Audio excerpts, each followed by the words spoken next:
Doctor, how are you? Yeah, I just want to do housekeeping so that people can move more in the middle and people who, yeah. Yeah, no, this one is fine. No, this one is fine. I just want the general book.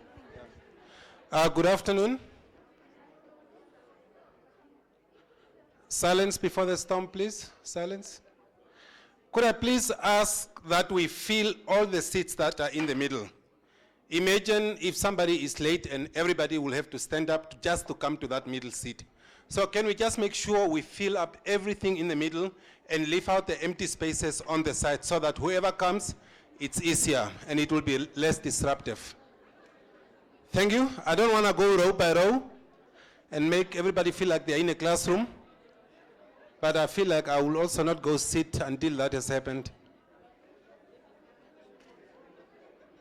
Colleagues, just can we maybe shift? Oh, some of the chairs are apparently challenged. Yeah, but that's fine. We were in the process of fixing them once we appoint a new VC. Just move, please.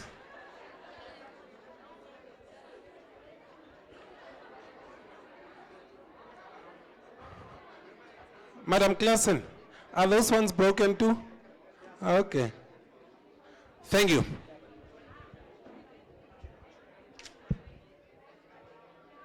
No, not me. Oh.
1, 2.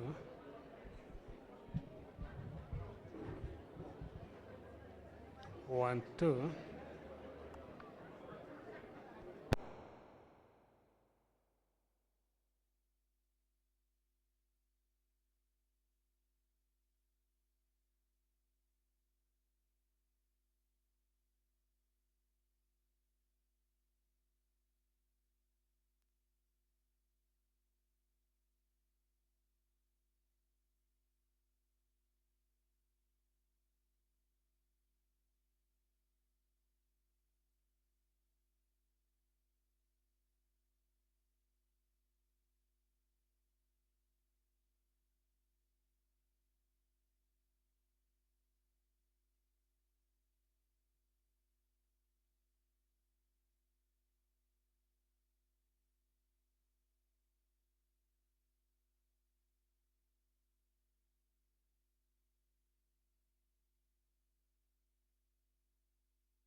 Mr. Mutrifa, Mr. Brownie Mutrifa, looking for you.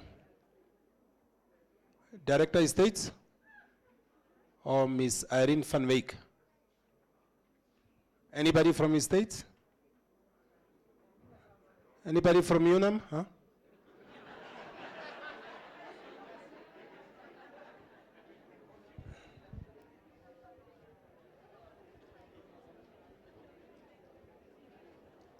Organiseer toch, laat Irene voor ons paar stoeltjes brengen.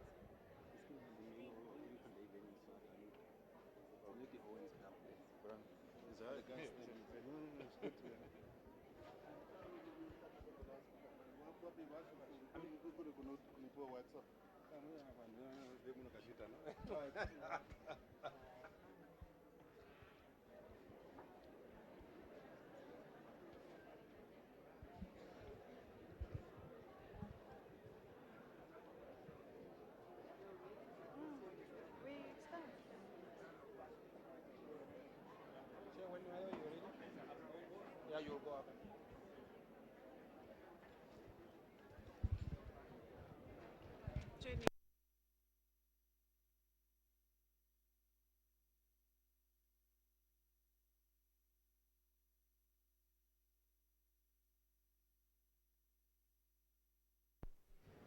Testing, 1, 2, 1, 2. Ladies and gentlemen, a very good afternoon to one and all. We are about to start with our process. I will be calling to the podium the chairperson of our council and who is also the chairperson of this search committee for the third Vice-Chancellor of the University of Namibia. But before I call Mr. Sam Shivute to the podium, I wanted to acknowledge the very, very generous sponsorship in terms of the 4G device and all the other electronic devices that came with it, healthiest option. We are trying to organize a few chairs. So we'll just bring them as we get them, because we do not have a lot of free roaming chairs in the university, and it's also time of examinations. So without any further delay, the big moment is here. UNAM has set the pace and the bar very high in terms of being a little bit transparent in the way in which we hire people for these offices. Search committee, the bar is very high. We are looking at you all, and we know where you live. Mr. Sam Shivute, the floor is now yours. Let's put our hands together for Chairperson of the Council.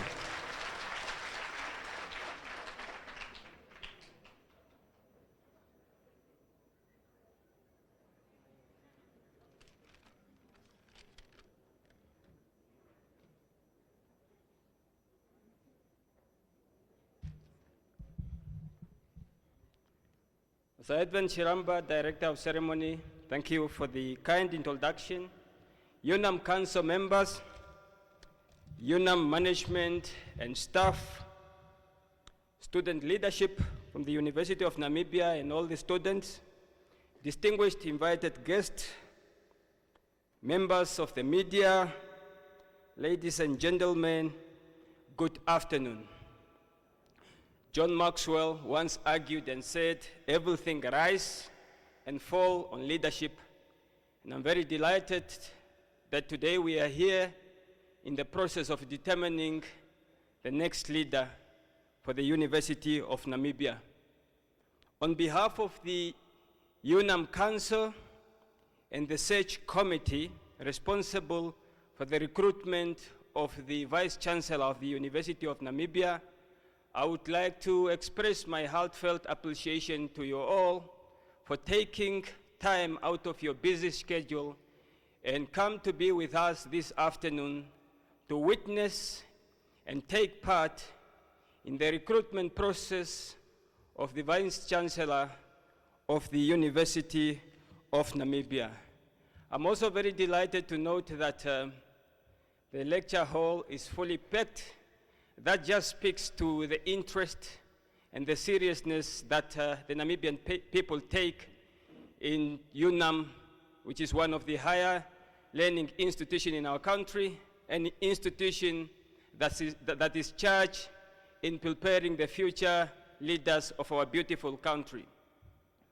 Ladies and gentlemen, just before I officially welcome you, maybe just for those who may not know, the University of Namibia's vision is that one of striving to be a beacon of excellence and innovation in teaching, research, and extension services. And we also have a couple of values. And now one of our values is that of transparency. Now, as a result of that value of transparency, we have then resolved as the search committee that before we start today with the presentation or public presentation by the candidates who are vying for this position, I think it will just be fair that I briefly take you through the process that we have undergone from the time that this position of the Vice-Chancellor was advertised. As we may all know, the current incumbent, Professor Hangula's term is coming to an end on the 31st of July 2018. As a result, on the 6th of October 2017, the position of Vice-Chancellor was then advertised.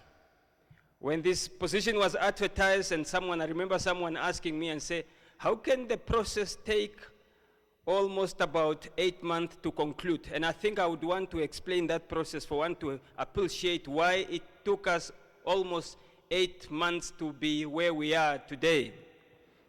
What happened is that when this position was advertised in October, with the deadline being the 8th of December 2017, it was just not a matter of requesting applicants to apply. There was a need for all applicants, apart from submitting their application, they were also requested to submit their strategy and vision for the University of Namibia if they are appointed. And that was also, it also required some time. That's why we gave them about 2 months' time. Now, when the deadline then came, we also then needed to follow a very transparent process, and I will explain that. But before I just go to explaining of that process, maybe I must also let you know that the responsibility or the authority to appoint a Vice-Chancellor for the University of Namibia rests with Council. That is as per the provision of Section 7 of the University of Namibia Act 18 of 1992. Now, having said that, we also have governing statute, and the statute explains or details as to how the Vice-Chancellor should be appointed. Before you embark upon a journey of appointing the Vice-Chancellor, a search committee, which I will be introducing to you very soon, have to be appointed by the UNAM Council, which is the highest decision-making body of the University of Namibia. Now, the search committee was then appointed, and as per the statute, that search committee have to be chaired by the chairperson of the University of Namibia. However, within that search committee, there must be 3 external council members, and there must also be 2 members of the council who are members of Senate. That's why you will find a situation whereby you will find 2 of the search committee members are also UNAM employees, but that is in accordance with a statute, just like it applies to all other universities as well. The search committee, when the search committee was then appointed, we have also then resolved to say that we needed an independent experienced recruitment agency that will be involved right from the beginning, from the opening of all the application, that will be involved in all logistic and administrative and the opening of all the application, and also assessing the application that have been received against our set criteria and also the job, the job description, or the description that was in the advert. Now, that process took a little bit of long, and the only reason why it took about 4 months or so, that process required to go through the normal procurement process of the University of Namibia. And after the search committee or the council was not even involved, and once that process was finalized, then we come to the process of shortlisting, which shortlisting, of course, again, like I say, it was done strictly in an objective manner, strictly according to the set criteria. And as a result, we have received initially 9 applications, 1 candidate withdrew, and as a result of those who met our requirement as per the job description and the criteria that were set, we got 4 candidates. And those are the 4 candidates that will be presenting here again as one of a way of showing or demonstrating transparency, that we spent the morning today, we have interviewed all of them, and during the process of the interview as well, once one candidate comes and is interviewed, and each particular member of the search committee have scored, then the independent consultant, Dr. Rudy Kokomol of Vision Consulting, will take the mark and start already computing. And the same process will continue happening here as well this afternoon. So I just felt that it was necessary for me to explain that process. And now for this evening or this afternoon, each candidate will be given an opportunity for 1 hour. Now within that 1 hour, what will then be happening is that it's a position for the Vice-Chancellor. It's a position for the Vice-Chancellor. It's not like any other position. Okay, just hang on. Okay, I know some people are worried about 1 hour, but when I walked in here, there were already people saying, I have 5 questions. Can I give my question? I said, no, just wait for your question. What will happen is that a candidate will be required to present for not more than 30 minutes, but they can even finish before that, so that the other 30 minutes we will then allow for questions and answer. What is also important that you need to understand as well, that component of question and answer, it will be scored. It will also be scored. There's a significant amount there as well. But what will happen is that sometimes my experience is that when people are given opportunity to ask questions, sometimes they either want to ask compounding questions or they want to make a statement. What we are interested in is a brief question so that you can allow the candidate to articulate or clarify issues, and that is because we will be scoring the candidate and not your statement or your question, but to help us ask proper question that will really bring the best out of the candidate. I think on that note, just before I step down, again, I would want to ask the members of the search committee and Dr. Kokomol to introduce themselves, but maybe I will just end by introducing myself. Yes, like it was said, I'm Sem Shivute, and I'm chairing the search committee.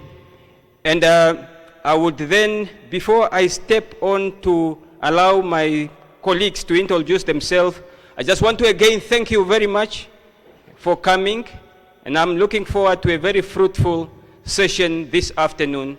And I think within a period of 2 weeks' time, we will have to a decision whether to appoint or to appoint, and that is a process that it will take us about 2 weeks. With that said, thank you very much, and I wish you all the best.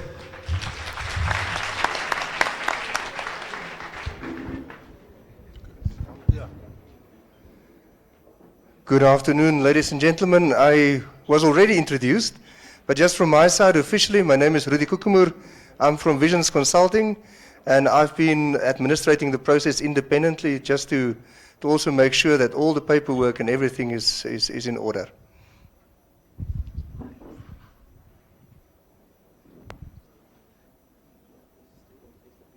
Good morning, colleagues. My name is Mario Zadimbi, Internal Council Member.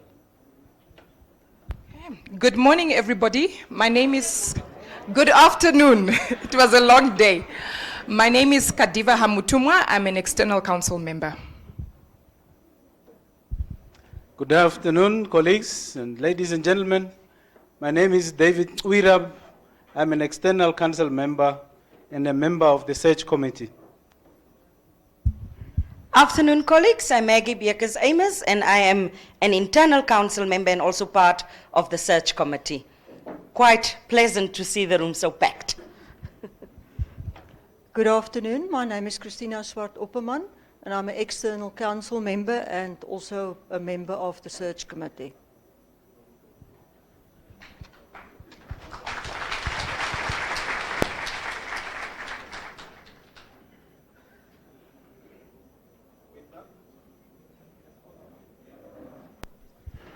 With that out of the way, we will now call our first candidate, Professor Lucius Botes.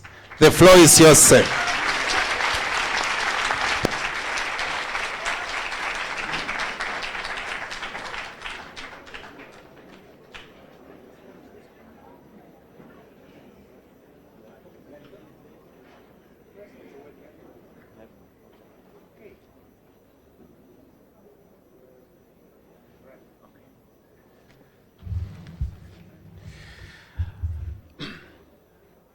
Good afternoon, fellow Namibians. From my side, a sincere word of thanks to the selection panel and the chair, Mr. Sam Shavuti, for actually shortlisting me for this very important position. And I also want to start off by saying that in one of the newspapers, maybe in all of them, I was announced as a South African, but I'm a Namibian citizen.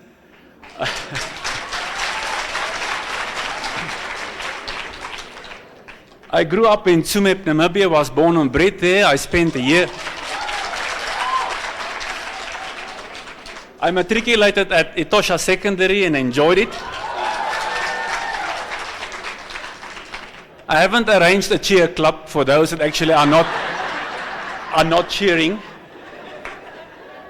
I also spent a small stint at Korigas and a small stint in Ariamsvlei and Betani, those places as a young boy. And then for 7 years in a row, from 1980 to 1987, I worked underground in the then Tsumeb Corporation Limited to sustain my studies while studying then in South Africa. And I must say I've learned a lot with fellow mine workers, which I would like to call the salt of the earth, the working class people during those years. It is really a privilege being with you.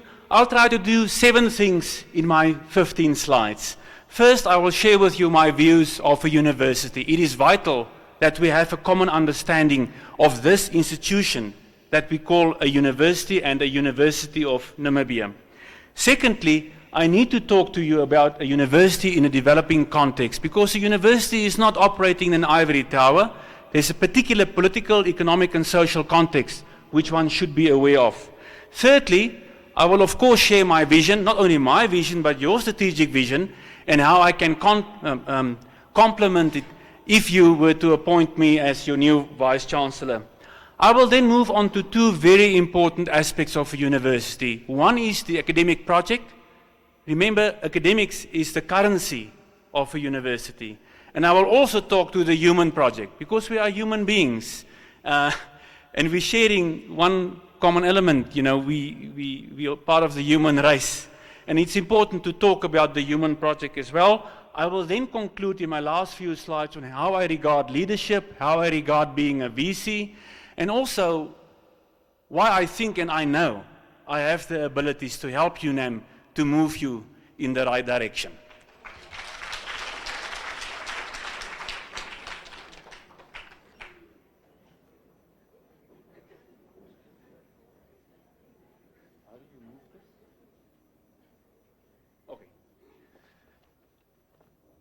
So whether you come from a view of Frantz Fanon and black consciousness, or whether you come from a view from Aristotle and Socrates, it is important that we know what is a university. For me, a university is essentially a place where you work with knowledge.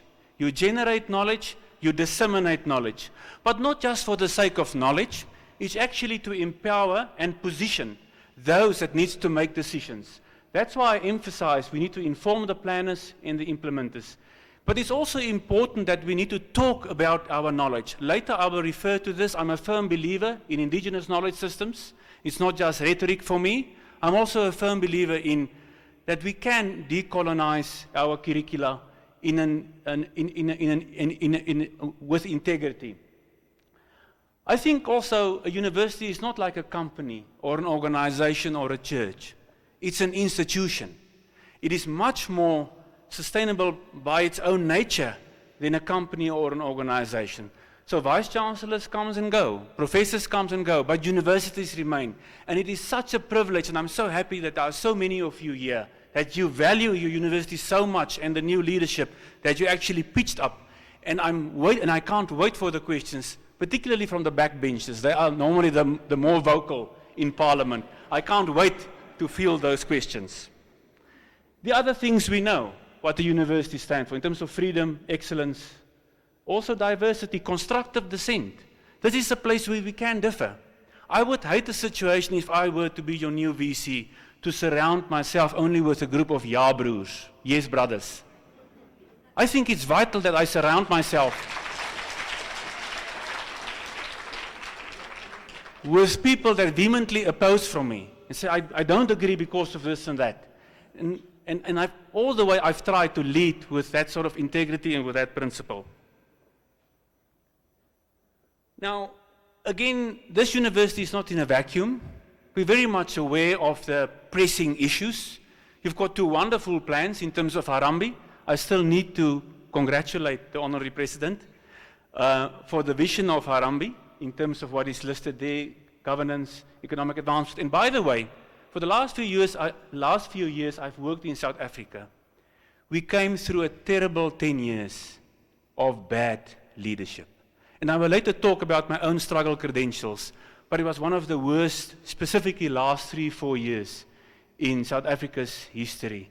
And you're fortunate that I believe, as Namibians, also the way you dress and you pitch and to see your faces, you're fortunate that you're in a country where at least, I think, you have better leadership than what we've come through in South Africa for the last few years. Just a side remark.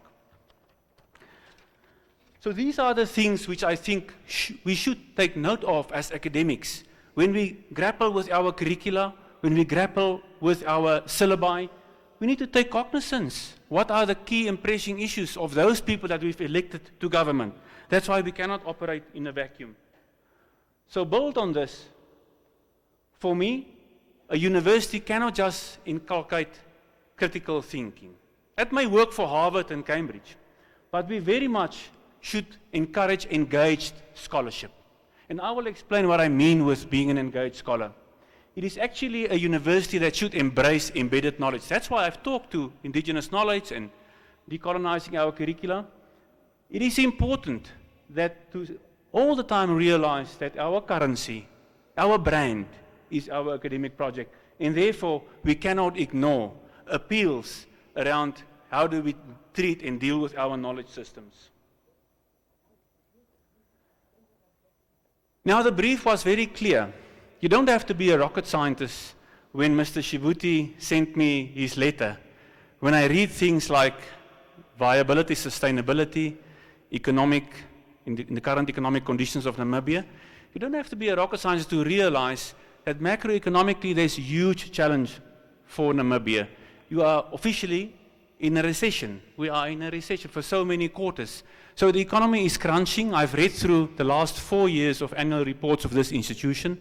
I've noted how the state subvention and state subsidies have been reduced. So I think it is vital that whoever becomes your new leader should display the ability to make this institution more financially robust. And I believe I'm enough of an academic entrepreneur to bring that to you. I will demonstrate it to you. Just 2 brief remarks. I've started the Center for Development Studies way back when 2 other people failed at the University of the Free State with a half-day secretary and no money. When I left, we actually educated almost 500 master students, of which 7 from this university, and some 30-odd PhD students with a few million rand worth in the bank and around 60-70 million worth of contract or so-called commissioned research. So it is possible to be more entrepreneurial in the way we do things, and I will talk to that a bit later.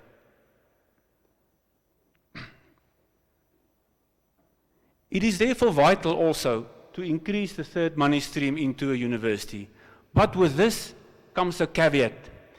A friend of mine that I was privileged to host, Mahmoud Mamdani, a wonderful African thinker from Makerere, said to me the danger of many African universities is that academics actually indulge too much in consultancy work. I don't want that when I'm talking about third stream money. I'm talking about how can we reposition our academic project to actually tap into the third stream income. And I will share with you some concrete examples how we could do it and how I have done it in my province of the Free State in South Africa, where I was the former Dean of Humanities. I can totally associate myself with your vision. I don't have to repeat it. Mr. Shivuti shared it with you. Teaching, research, extension services. I'd like engagement a bit more, community engagement. But what comes next? It is so vital. We are a young democracy, and an institution like this should help to uphold the democratic values of Namibia. For that, I'm prepared to suffer and pay the price, to give my everything, because we should not take democracy for granted. Many people have lost their lives, have struggled to obtain the freedom of Namibia, and I'm very proud to say that a university, a flagship like this one, should play its role. And I've played my own role while being in South Africa and fighting the liberation struggle there in my own way. Question time, I can be a bit more specific. The next line, we need to care for profit, for people, and for planet. What concerned me nowadays, we have around 12 campuses in different regional centers. I think it's vital that UNAM should not only show but demonstrate that we're serious about the climate, that we're serious about renewable energy, that we're serious how we go about with our limited resources, that we embrace the Sustainable Development Goals full on, and that we embed that in our work. Therefore, I think the rest speak for itself. We need to actually produce the Gradihandi that can actually come with productive knowledge, that can actually enhance the quality of life to address those three things: economic prosperity, social justice, and I like the word earth-keeping. Because we will move on, and our children's children will come and will curse us and say, what have you done to Namibia in how you've treated her? Not his, her resources, our mother. So I feel very strong that we should also not only demonstrate, but actually embrace the whole ecological drive, become more sustainable. I will try to go quicker, just to talk a bit about the academic project. Of course, a university is a place of ideals and ideas. It's actually a wonderful place to work at. You are so privileged, both the support staff and the academic staff, to actually invest in young people. We will not be here if it wasn't for our students. And I'm so happy that our students are here. I'm assuming the Student Representative Council members are here. They are the ones that will actually lead this nation further. We need to invest in them. And we are here because they are here. I think it's vital. But there's two things, two freedoms as an academic, and now I'm putting my academic hat on, not the manager hat, is that we need to be critical and we need to advocate for something. And we have 4 duties. And if as a Vice-Chancellor I've managed to help you in attaining that, I'll be very happy. Helping you to be a better mentor. A mentor for your fellow younger academics, a mentor for your students. That's vital. They need good role models in life. To be a guardian of standards. I noted the enormous growth of this institution in terms of numbers. At one stage, we need to talk hard and say, listen, we cannot keep on growing. We need to look at our standards and how, and I know there's access issues, but how do we go about with the students that we allow? We need to talk to that. We need to enable people. I refer to the ivory tower thing. We cannot do our business just in isolation. Whatever we do in terms of how we teach people, how we learn them to ask questions, they need to be able to actually be a resource for our industries, public and private sector out there. And by the way, I'm not sure, I haven't asked and tested, because in 2015 I was chairing a panel that actually did the quality assurance of the human science Human and Social Science faculty of this university. That's why I really enjoyed that week spending time with you. And I remember one of my recommendations that I put in as chair in 2015 of that committee assessing one of the faculties was, we need a thorough tracer study. In other words, what has become of the graduates that we've delivered? We have delivered 37,000, around 37,000. I would love to hear how they perceive the graduate, the degree that they actually obtain. And also the line managers, do we really add value? Can we do better? We need to be open about those things. I believe if we look at these things, if we then become true ambassadors for our institution, for our discipline, for our school, our faculty, we will be able to address these many challenges of Namibia. And they're not unique. The rest of the SADC region, the rest of Africa, has very much the same challenges. Now, the strategic positioning, and in question time I will have more time to elaborate on this. I think it's vital that whatever we do must resonate some local relevance. We constantly need to ask ourselves, yes, we need to actually engage with theoretical knowledge, but we also need to engage with the so-called mode 2 knowledge. How does the knowledge that we generate actually equip people, make them to be better decision makers, better implementers, more skilled people? I think it's vital. So we need to be teaching-led. It goes without said. So we need to invest a lot of energy and time in teaching. But also we need to look at our research agenda, our research endeavors. I'm happy to see on the right-hand column, I've just, since 3-4 years ago when you had a dedicated Deputy Vice-Chancellor for Research, Innovation and Development, I'm happy to see that some of these things now actually are busy getting attention. Because one way of growing the purse of UNAM is actually to doing some of these things, accessing the third stream, fostering good partners, etc. Also fostering national, international grants. I'll talk a little bit more about this. I want to continue. So sometimes we also need niche programs, and we need to see whether our ICT is working well for us. Currently, I'm teaching at what Muhammad Ali would call Louisville, Kentucky, 18 social work master students. I had to do a Moodle and a Blackboard course, immerse myself. Tomorrow, I'm again engaging with them in Panopto videos and actually engaging them. So those are Generation Z clapping for me. Those that didn't clap are actually those that are, I would say, coming from Jurassic Park when it gets to IT. I'm part of that generation. So the young ones, remember, they think much more visual. They learn visually. We are trained to learn by text, by reading. I'm not saying we shouldn't still engage them with text, but we should combine visuality and textuality. It's vital that we actually also move with the younger generation. You are a multi-campus university, UNAM, which I think is a huge challenge, but it's also fantastic because some campuses are very much dedicated to engineering, or oceanic and fisheries, or whatever, or agriculture. I think it's a wonderful opportunity to make this vast country and its knowledge base more accessible. The last two I've added. It's one thing to have values, Mr. Shivuka alluded to that, but I do think it's another thing to walk the talk. And I think any institution sometimes grapple with this in terms of integrity and the ethos.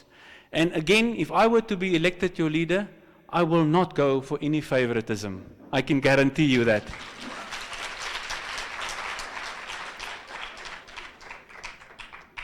And I will talk to diversity coming now, but I think it's vital that we actually talk about the ethos and how we're conducting our business, from small things to big things.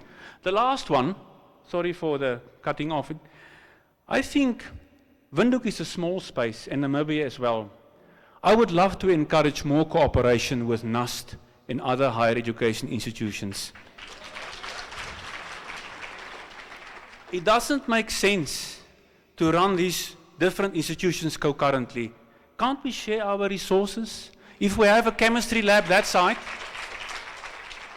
and maybe that's the benefit that I bring as an outsider. I don't have any allegiance or constituencies, you know.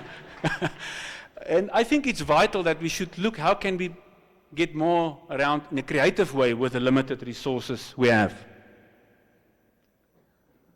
I don't want to kill you by PowerPoint. They say death by PowerPoint. You can read for yourself. But the two things in red on top is basically my academic philosophy. In Latin, often many people, and I was a development studies student and scholar for 20 years, before a student from Namibia and one from Swaziland opened my eyes. He said, Prof, do you really know what development means? I said, yes, and I explained. It's about needs, it's about this. I said, no.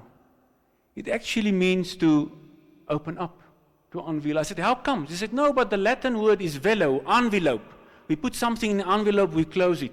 So the mere fact that transparency was so much, emphasized with the chairperson and the master of ceremonies, that is part of development, to open up. And I love the vision of UNAM, open your mind. I think it's vital. That is the function of a university.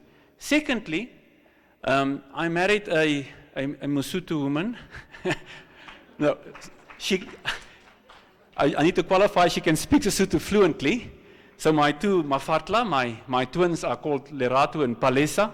So I can speak, I can help myself a bit with Sotho. I forgot all the Oshivambo that I've learned. I just remember a little bit of Warapo, Nawanawa, Ombiri. So I've been too long away, so sorry for that. But me and a colleague of UKZN once wrote a very interesting book on development ethics and the unintended consequences of decisions that people in planning are making. And I've wrote a chapter on partnership using the word sepu. Now it's a wonderful word that the Tswana and Sotho languages use. You also have Tswana speakers towards your eastern side. But it's a wonderful word that gets used interchangeably for faith, hope, and trust. And I believe, and this is not, I'm not a sucker, meaning I know there's different groups, there's always, contesting groups in a university, which is good. But I do think if we display a lot of sepu, we can take a university like this forward, if we trust each other and say, let's move it. So I work from that premise. The other things speak for itself, how I see what is necessary to invest. I've just seen some of your figures. The fact that 35% of staff members don't have a PhD, in my mind, should be addressed immediately. And I personally would like to run a Vice-Chancellor's project where I go and search for some money to actually buy in some people that we can get these people to finish their PhDs. And even those with PhDs, I would love to send them on postdocs. I would never forget, I was a young scholar spending time at the Vice-Chancellor's office at the University of Botswana. And he was so proud when he told me, Lucius, currently I have 132 people on postdocs in world-renowned universities. They will all come back and build the University of Botswana. And that is the sort of spirit that I think is needed to build UNAM, and which I would love to take on and help you doing it. The others you can read for yourself. I'm not going to dwell too much on them. I said earlier that a university also exists because of its students. And I must say, in my interview this morning, which I thoroughly enjoyed, I think the selection panel gave a good range of questions. But one question was asked me, what was the most difficult time in my career? And I said, during the student protest of 2016, the so-called Feast Must Fall campaign. Why? I was then a dean, because I could see the disempowerment in many of the university management, that there were politics stifling the process, they were really angry and frustrating students, and I understood them. I said many a time with some of the leaders of the protest movement, which I thoroughly enjoyed, and by the way, 2/3 of them came from humanities. We after all host the philosophers, the political scientists, the sociologists. So I was in a way very proud that they were my students. So the Vice-Chancellor would say, Prof. Boetes, how come you've radicalized the students so much? I said, no, they've radicalized themselves because they were serious with the curricula and the syllabi. And I can talk to you more about it in question time. But I do think we need to invest in our students, but we also need to invest in our staff. Remember, students come and go. But the staff of the university, they actually determine the reputation and also, almost the retention of a university. So I think the challenge will be, how do we balance that? Okay, Enough about the academic project, a little bit about the human project. Now, you've noted my pigmentation, and currently, as I'm standing here, I'm still a heterosexual male, because some people say sexuality is also fluid. But I need to talk to you about this, because often I think, if people think about diversity, equity, they just think in race terms. And I've seen recent work in South Africa that's been done, and I believe the same applies for Namibia. Also some of the work of Henning Melber. I know Henning well. We've appointed him as a visiting professor with our Center for Africa Studies. But I believe class and gender are as important as race or ethnicity. And I'm very proud to say, when I became the Dean of Humanities at University of Free State, we only had 3 HODs, heads of department, female. When I left, half of them were women, and I'm proud of it.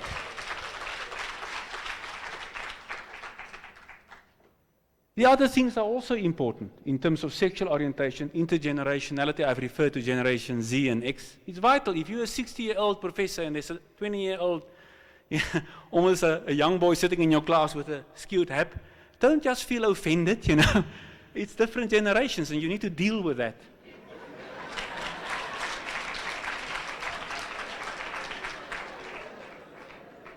So for me, diversity is not a liability.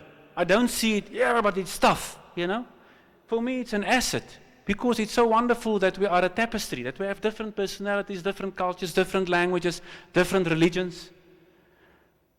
The one thing that I do truly believe in, and when I was a student in the 80s, you remember?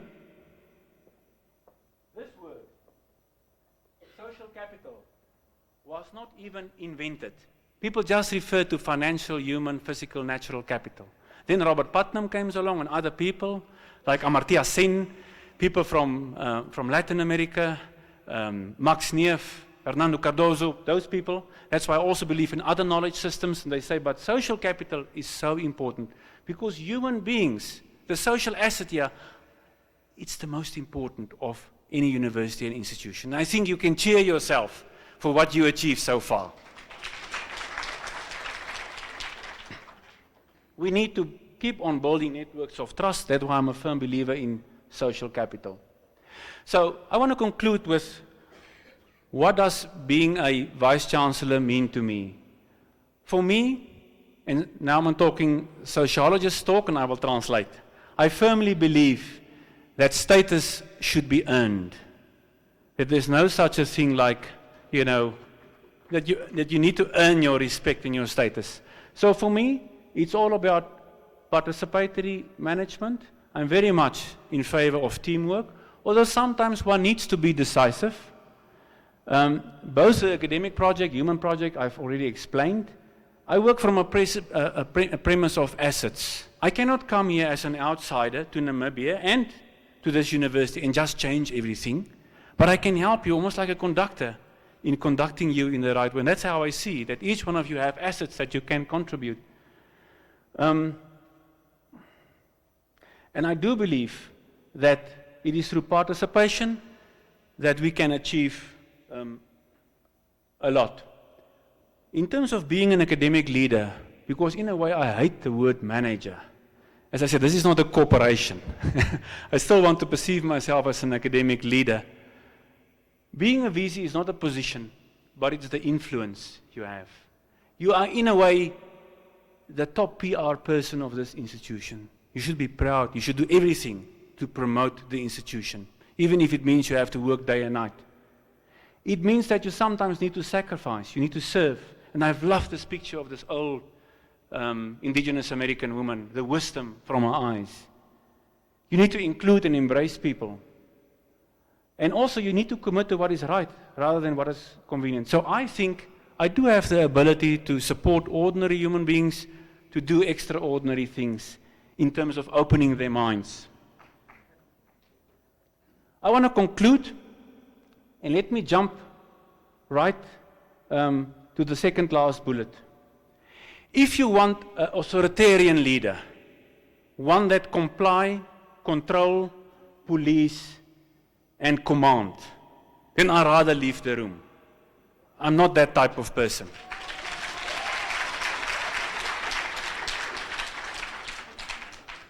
But I'm also not a weak person. Sometimes people think if you're not a hawk, you must be a dove and therefore you're weak. For me, I think co-creation, and forgive all the alliteration, the linguists among us, cooperation and being collegial, for me that's vital to build a strong and resilient university. And for me the test, because the question was asked, how do I see building a viable institution? For me, the test is once Lucius Botha leave this Vice-Chancellorship. And by the way, I'm only interested in one term because I don't believe in second terms. That is the example that my role model, Nelson Rolihlahla Mandela, gave to me, and I appreciate that. But I think that is vital. The other thing, I think one needs to strengthen people's capacity to dream. You are, in a way, in the dreaming business. You have ideals for your own research, for your students. And my role is also to actually have a thorough check whether there are not too many bureaucratic stumbling blocks. And I don't want to actually encourage you to do creative academics, but we need to look at some of the stumbling blocks. I'm going to conclude by saying again, thank you so much. And thanks for reminding me that the time is over, Joey. I'm getting excited and carried away. Thank you for shortlisting me for this and the privilege to share my vision. I think if we want to further push UNAM after 25 years to a place of excellence, preference, human happiness, academics and students should also be happy, and inclusion, it is only possible if we can rely on the innovative minds of everyone, the hard work, the hands, the moral support, talking about the ethos, the integrity, the values, and also acknowledging the spirit of mutual trust. I believe, that competent, experienced, and inspirational leader for UNAM. Thank you. Tangi Uneni.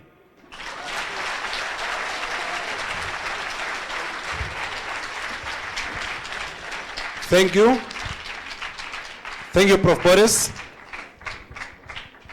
We are now going to move on to question time, Prime Minister's time, Vice Chancellor's time. What we'll do is we have 30 minutes. If your question was already asked by somebody else, please. We'll take 3 questions at a time, and then we'll move on to this, the next round. Can I have an indication of hands?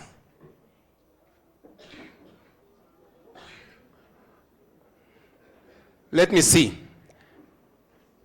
1, 2, 3, 4, 5, 6, 7, 8, 9, 10. I have about 10 people who wish to ask questions, so we'll go for 3 rounds.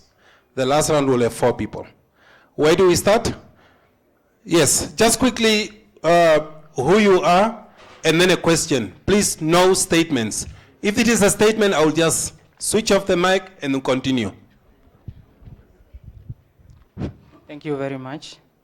I'm Herman Nelson from UNAM campus. The professor has spoken about the value of differences of opinion at the university, which I truly agree.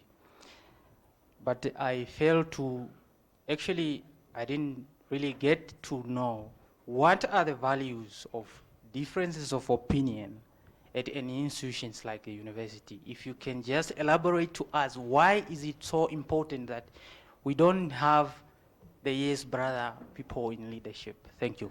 Thank you.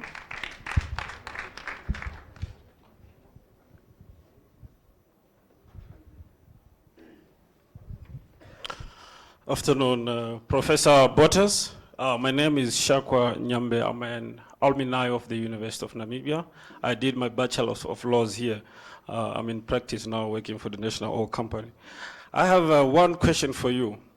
My question is cognizant of the topic of presentation, which is UNAM sustainability growth in line with the national development goals.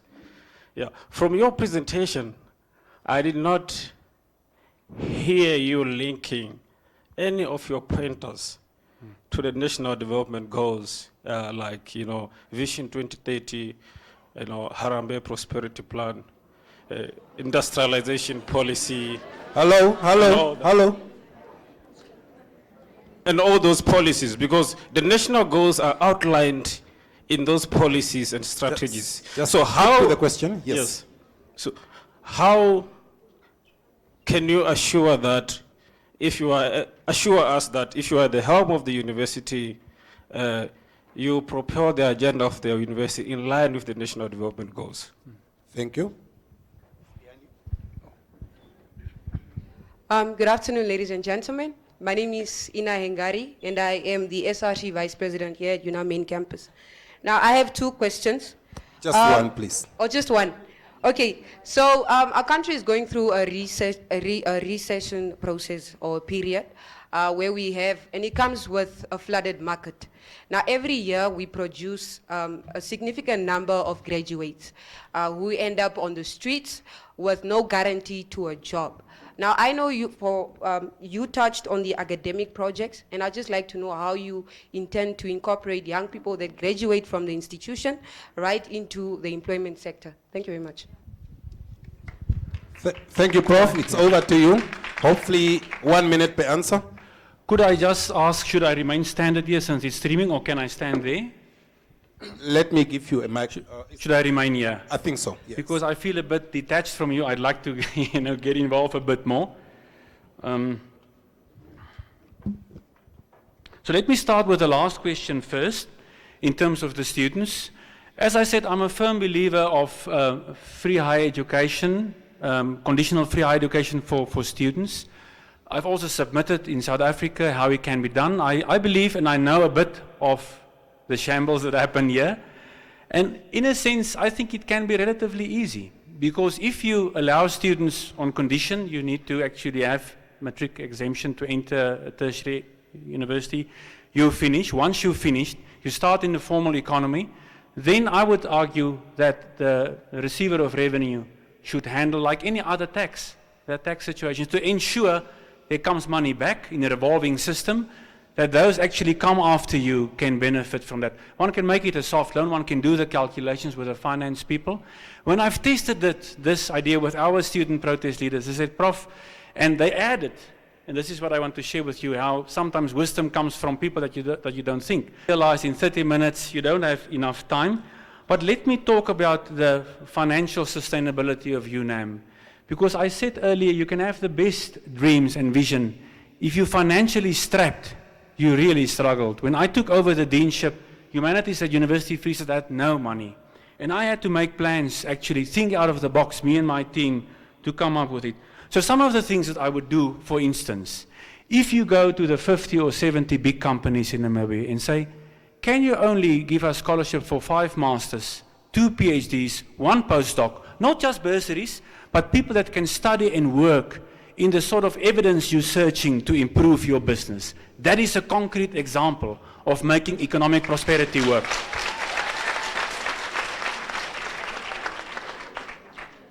Another example, I haven't checked all the details, I've only had privy to the annual reports, but I'm assuming, for instance, that the electricity bills of your 12 campuses is quite a proportion of an expense. So again, if one do the calculations, and we have also the technical people that we go solar, we're probably the country with the most solar in the world, the saving that we will accrue and encouraging students to work in that field is another example of how we can use renewable energy and enhance the green economy. I would even go further, and don't now curse me for being too much of an academic entrepreneur. I'm not sure how your subsidies work. I'm assuming that for masters and PhDs you get more, just nod your head, those that know, from the government, not?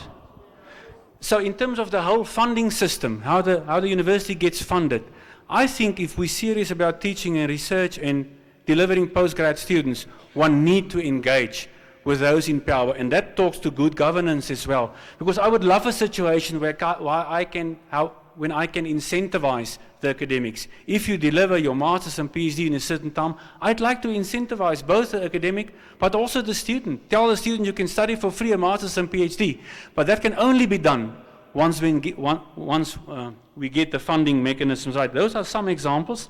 The last, what was the first question?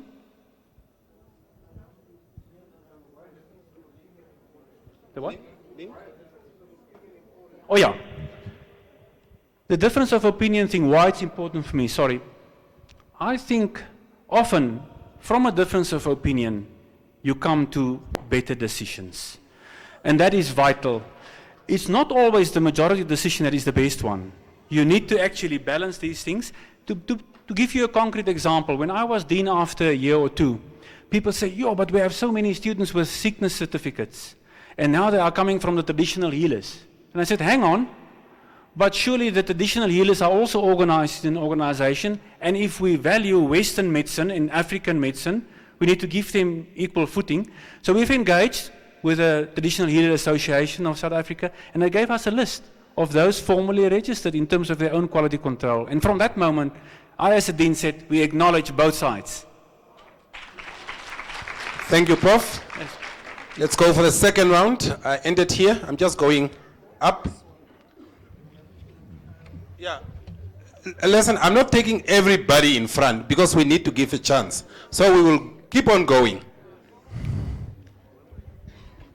Thank you. My name is Kevin. I'm a writer from the Village newspaper. Thank you for the elaborate presentation. But Professor, I'm very much interested to know how exactly do you intend to cut the umbilical cord as far as funding is concerned, the over-reliance the institution has on government to make it financially self-sustainable. Thank you.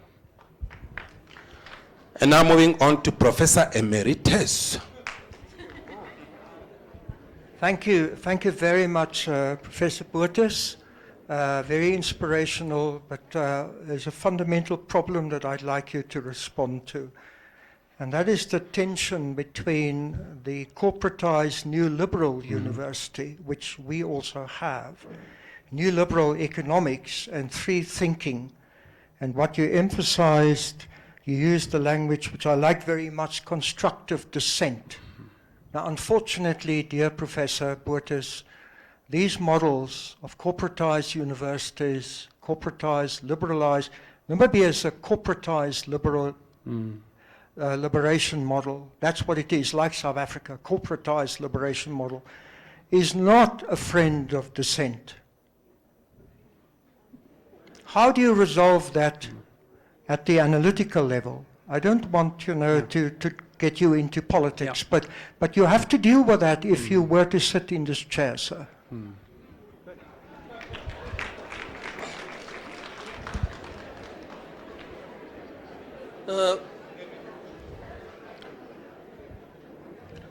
Let us be quiet.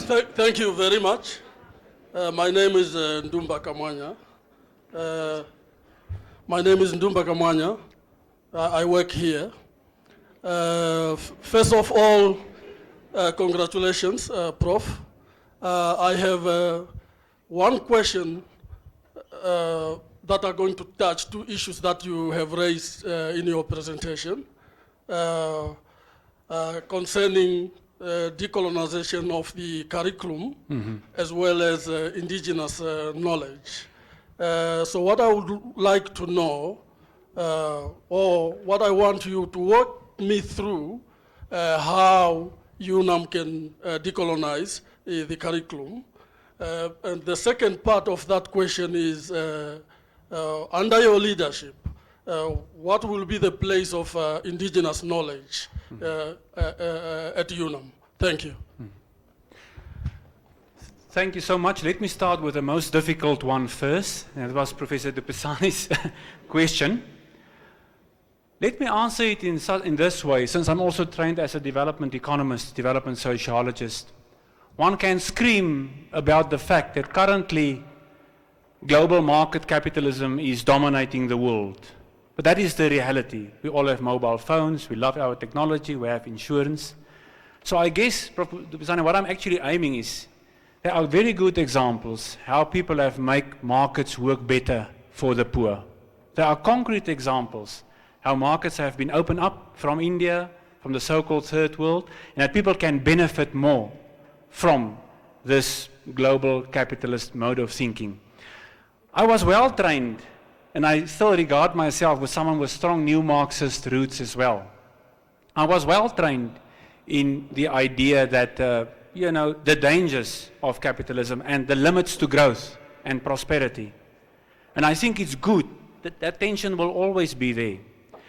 But again, an example at faculty level, we've kept subjects like Latin and Greek and Hebrew, small subjects, and we've argued, but the others need to cross-subsidize them. I cannot think of a university without a philosophy department. So you will always have elements of cross-subsidization, and that is one way of illustrating to you how one actually tried to bridge the tension. And again, I want to emphasize, you cannot run a university like a corporate, but also bad management and bad governance is no excuse just because you've embraced, a non-neoliberal agenda. That's how I try to resolve it.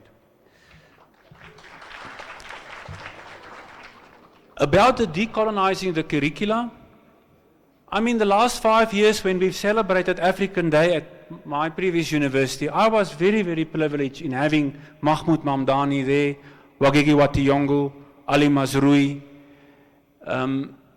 Achille Mbembe.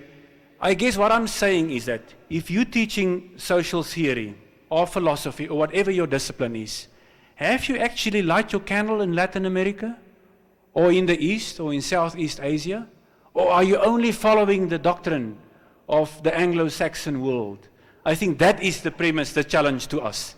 That I would like to challenge each and every academic. In my field, development studies, I've learned a lot from Latin American and Asian scholars. Maybe even more than the old stalwarts, the Karl Marxes, the Talcott Parsons, the Michel Foucaults, the Pierre Bourdieu's and those. I've learned as much from Amartya Sen or from Mahbub ul Haq that have invented the Human Development Index. And in that sense, I'm a firm believer of indigenous knowledge as well. Let me, a small anecdote. We struggled at our university with a lot of car theft a few years ago.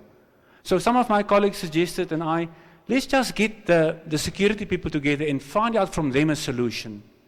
And the one security guard, only with grade 10 education, said, Professor, maybe we should just switch on, each be given a torch, and at night we just see whether there's a key in the ignition.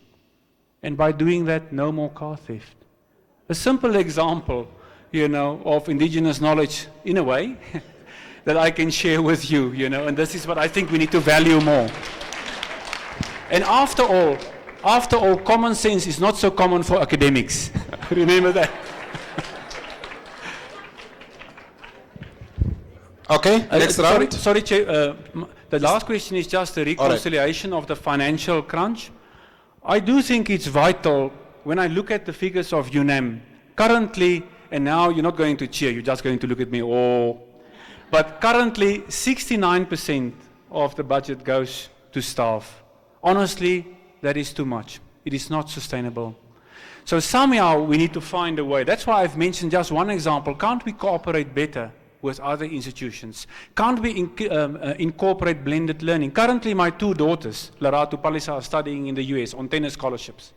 And I was surprised to see how much of their curriculum, almost 20%, they do online while they are residential students. So if we can embrace those sort of ICT opportunities, I think it can free up a lot of our time if we do it. Also, I know part-time lecturing is not always the ideal, but there's ways to actually go about and see how we can. I've mentioned strategic stakeholders. Maybe the other thing, the other advantage of cooperation, not only with fellow Namibian institutions, but maybe from Zambia, from our neighboring countries, if you then put in a proposal to the EU, a grant-making proposal to decolonize the curriculum, we've done it. We've got 25 million.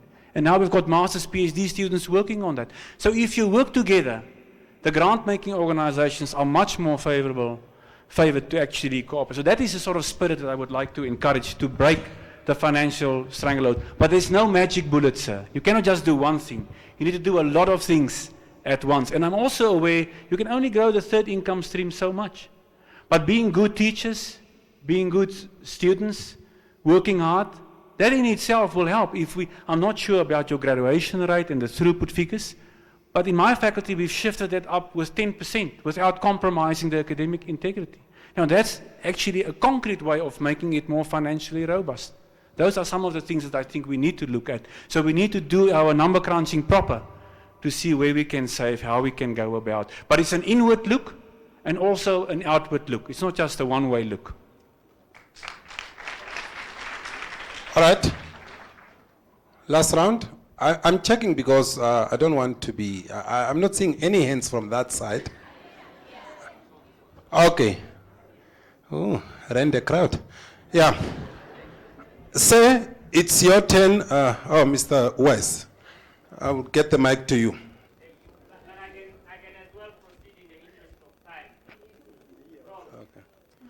Yes, Minister. I come with no prejudice. You have indicated that... You did not introduce yourself. That's why I was talking to you. Thank you. Prof, my name is Philemon Weiss Emmanuel. I'm simply a reformer. That's it. A what? A reformer. Mm-hmm. Yes. And my question comes with no prejudice at all. You mentioned that you owe no allegiance to any group. That implies that you are not factional. I want you to tell me as to whether you have ever worked in an environment where there are so many groupings, and does it really help anything not to be factional if you happen to enter an environment where everyone is trying to get your allegiance towards them? Mm-hmm. And how are you going to go about that? Incidental to that, Is that a next question? No. It's just an amplification, sir. You seems to be performance driven. I want you to just briefly highlight as to what your analysis on the University of Namibia performance culture is, and how would you go about institutionalizing, robust performance management system without stepping on people's toe? Thank you.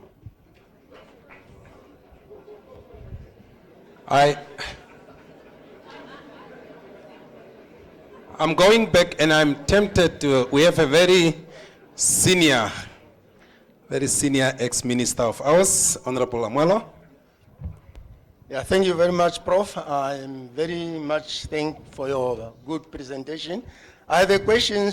My name is Moses Amwelo, I'm former MP, Member of Parliament of Namibia. So my question, Prof, we are all experienced with regard to the global warming, not only in Namibia, but the whole Southern Africa, the whole world. My question to you, and before I go to my question, we have a problem with regard to the marine biodiversity lost, degradation of soil, and so on and so forth. Now my question is, through the university, how you are going now to help the country with regard to the global warming, with regard to the climate change? 1. 2, just very short. There's a gap between the politicians, I'm a politician, and the scientist. How are you going to narrow up the gap? Thank you. Chairperson, since this is the last round, I will allow 2 more questions. It's already 4 questions. You have to remind me. I'm having Alzheimer's light, so I cannot allow any more. All right, let us have Prof. Bodes respond to these questions. I'm under strict instruction from the panel for us to be on time. So it's over to you. The question around factionalism that came from you, sir. I think if you're in a position like a VC, you need to manage in the common interest of a university. That's so important. And you also need to follow due process, and you need to adhere to actually, what is the right thing to do. Where I've learned in the trenches some of these skills. In 1990 to 92 in South Africa, I was very much involved in social housing when the people did the first land invasion. So I did the very first land needs survey of South Africa and parts of South Africa. So I've spent many a time in the Mukukus, in the informal settlements, the so-called favelas of South Africa, where there were conflicting groups between Inkatha and the ANC, between the PAC and the ANC. And often, if one comes to a point where people have a common understanding of what needs to be done, then this factionalism falls away. I've also seen that often, and I've listened to a wonderful Namibian speech the other day that was streamed, of a young venture capitalist lady from Namibia, where she actually said a very important thing about leadership. Often leaders take decisions from their own woundedness. And that then makes you that you actually favor factionalism. Now again, and this is a bit of opening up myself, I had my own journey of suffering of white guilt. I don't want to go there. And in my own way, how I've actually contributed in opening up, making South Africa a more normal society, standing up for social justice. But I cannot allow that to, taint my decisions. It's important that you should not take decisions from your own woundedness.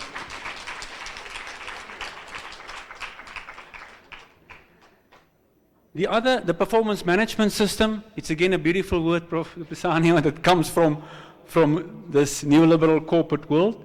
Somehow, all of us have to be accountable for what we're doing and what we're doing with our time. However, I'm a person that believes in outputs. I'm not a micromanager.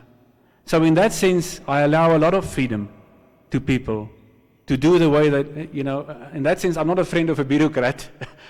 I do think that one should support people, but then you look at the outputs. That is important.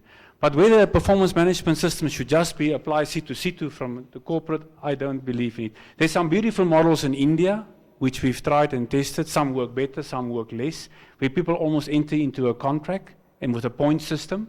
Again, coming from a developing nation like India, which I think can work wonders for UNAM, that is a bit devoid from its sort of corporate managerialism.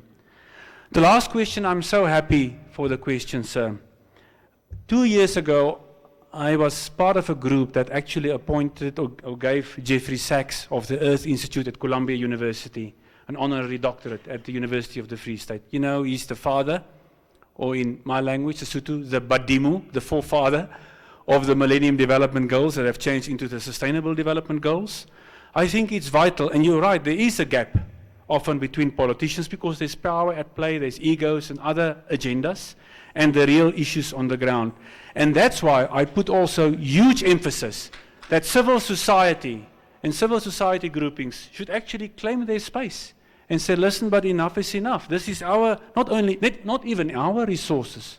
We are only the rent keepers. It's our children's resources we are gambling here with. So I can't support you more, and I'm also proud that I've taught in our sustainable agriculture course at our university, where I dealt with these deep issues around sustainability and caring for the planet a bit more. And that for me should almost be, it goes without say that we should embrace as UNAM the Sustainable Development Goals and also align some of our research and teaching and innovative work around it, because there's lots of money out there to help us. And we know that we are a semi-arid, arid region.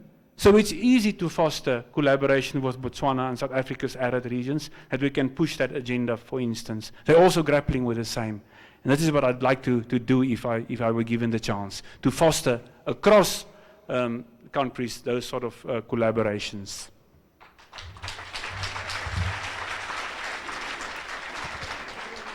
Ladies and gentlemen, let us please put our hands together to thank Prosperous for your presentation.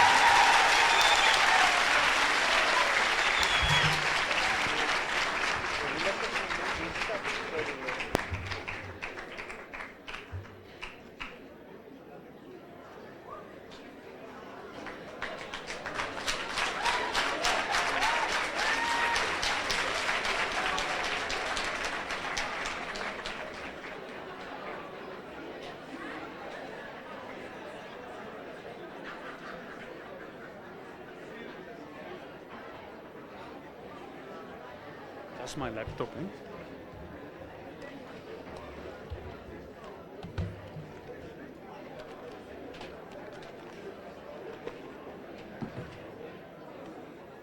My little thingy. Thank you so much. You're welcome. We are now waiting for our next candidate.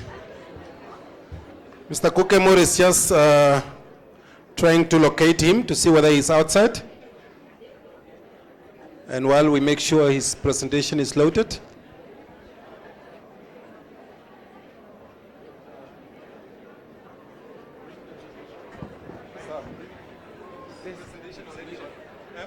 His presentation? Yeah. No, he took it. He can give it to you.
Ladies and gentlemen, our second candidate is here.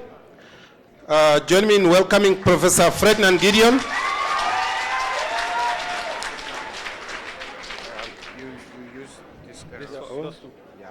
Prof, it's over to you. When you are ready, we are ready.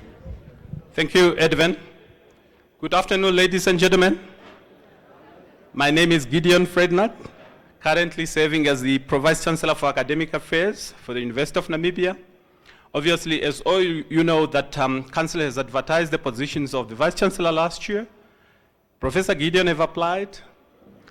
I've been shortlisted, and I've been invited to do a presentation. And my topic is my strategy for the university's sustainable growth in line with national development goals in the current economic situation. Ladies and gentlemen, the space or the scope of global higher education is very dynamic. There are a lot of movements that are actually affecting higher education systems. That's why we are forced to rethink our higher education and develop responsive business model. This responsive business model will help us to react to the challenges. So in the same spirit, we are reminded basically to align our national strategic priorities to those of the global wide policy framework. You can see a couple of them that I've indicated above there. Now, but I've also indicated a couple of them, like privatizations of university, commercializations of education, etc., etc. Now, ladies and gentlemen, as you all know, the roles and functions of the Vice-Chancellor is basically to provide strategic direction, to provide leadership, to effectively articulate the mission of the university, teaching, research, and community engagement. And also, it must be somebody who should position and represent UNAM locally, regionally, and internationally. Somebody who should be able to identify UNAM challenges and obstacles and be able to design strategies to address those challenges. Now, I'm going to base my presentations by identifying challenges and design strategy so that I then hit at the vision. That is how I'm going to move my presentations.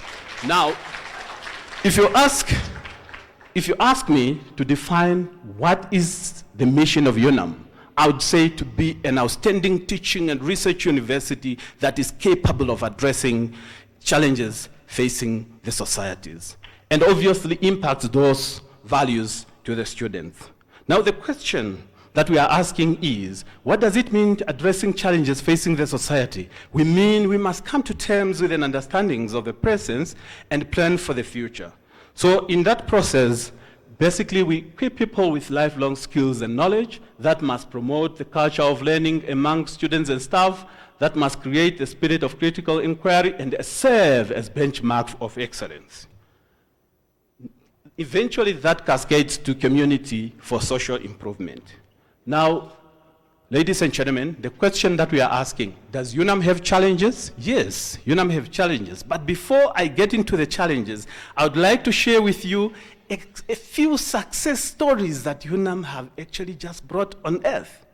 Since 1992, UNAM has contributed to socio-economic development and growth. UNAM has become a university of choice. Enrollment of 27,000 students.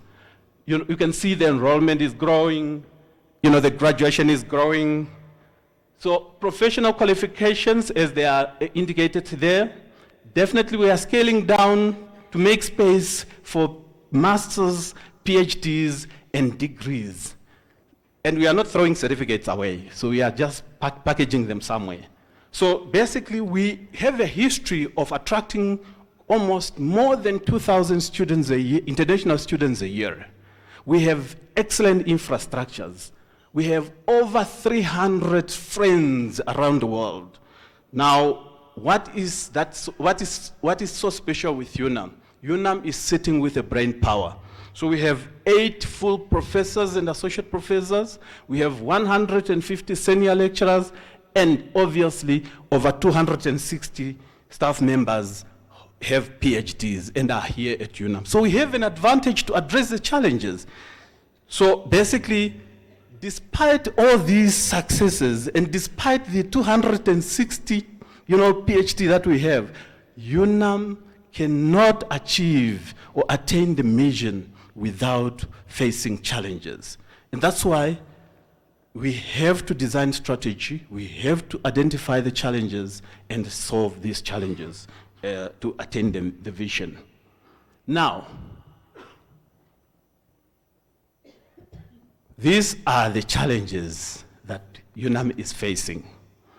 Challenges related to teaching quality and relevance, challenges related to research, innovation and development, challenges related to community engagement and partnerships, etc., etc. Now we know where we are. The challenges define where UNAM is today.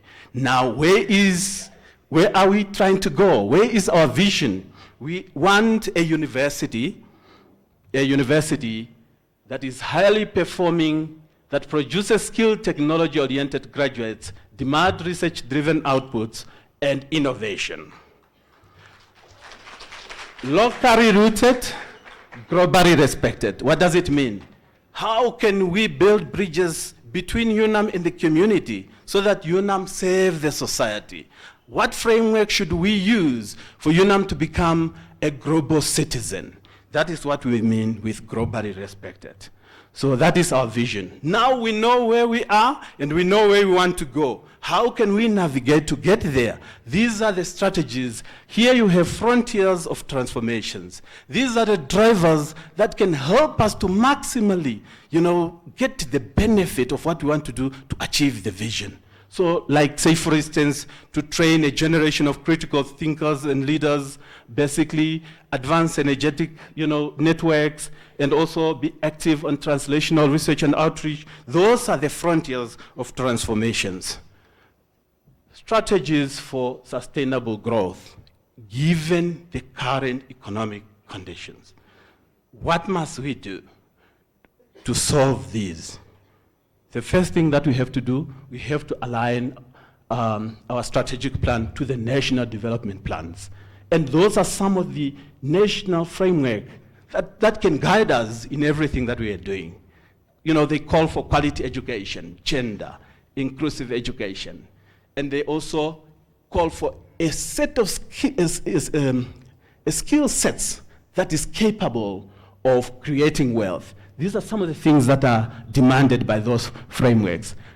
Our strategic plan must definitely have a clear, defined, smart objectives that addresses developmental challenges at any level, be it at a department, at a faculty center, or at the university level. It must be done in the spirit of coherent policy framework. It's just somewhere down there.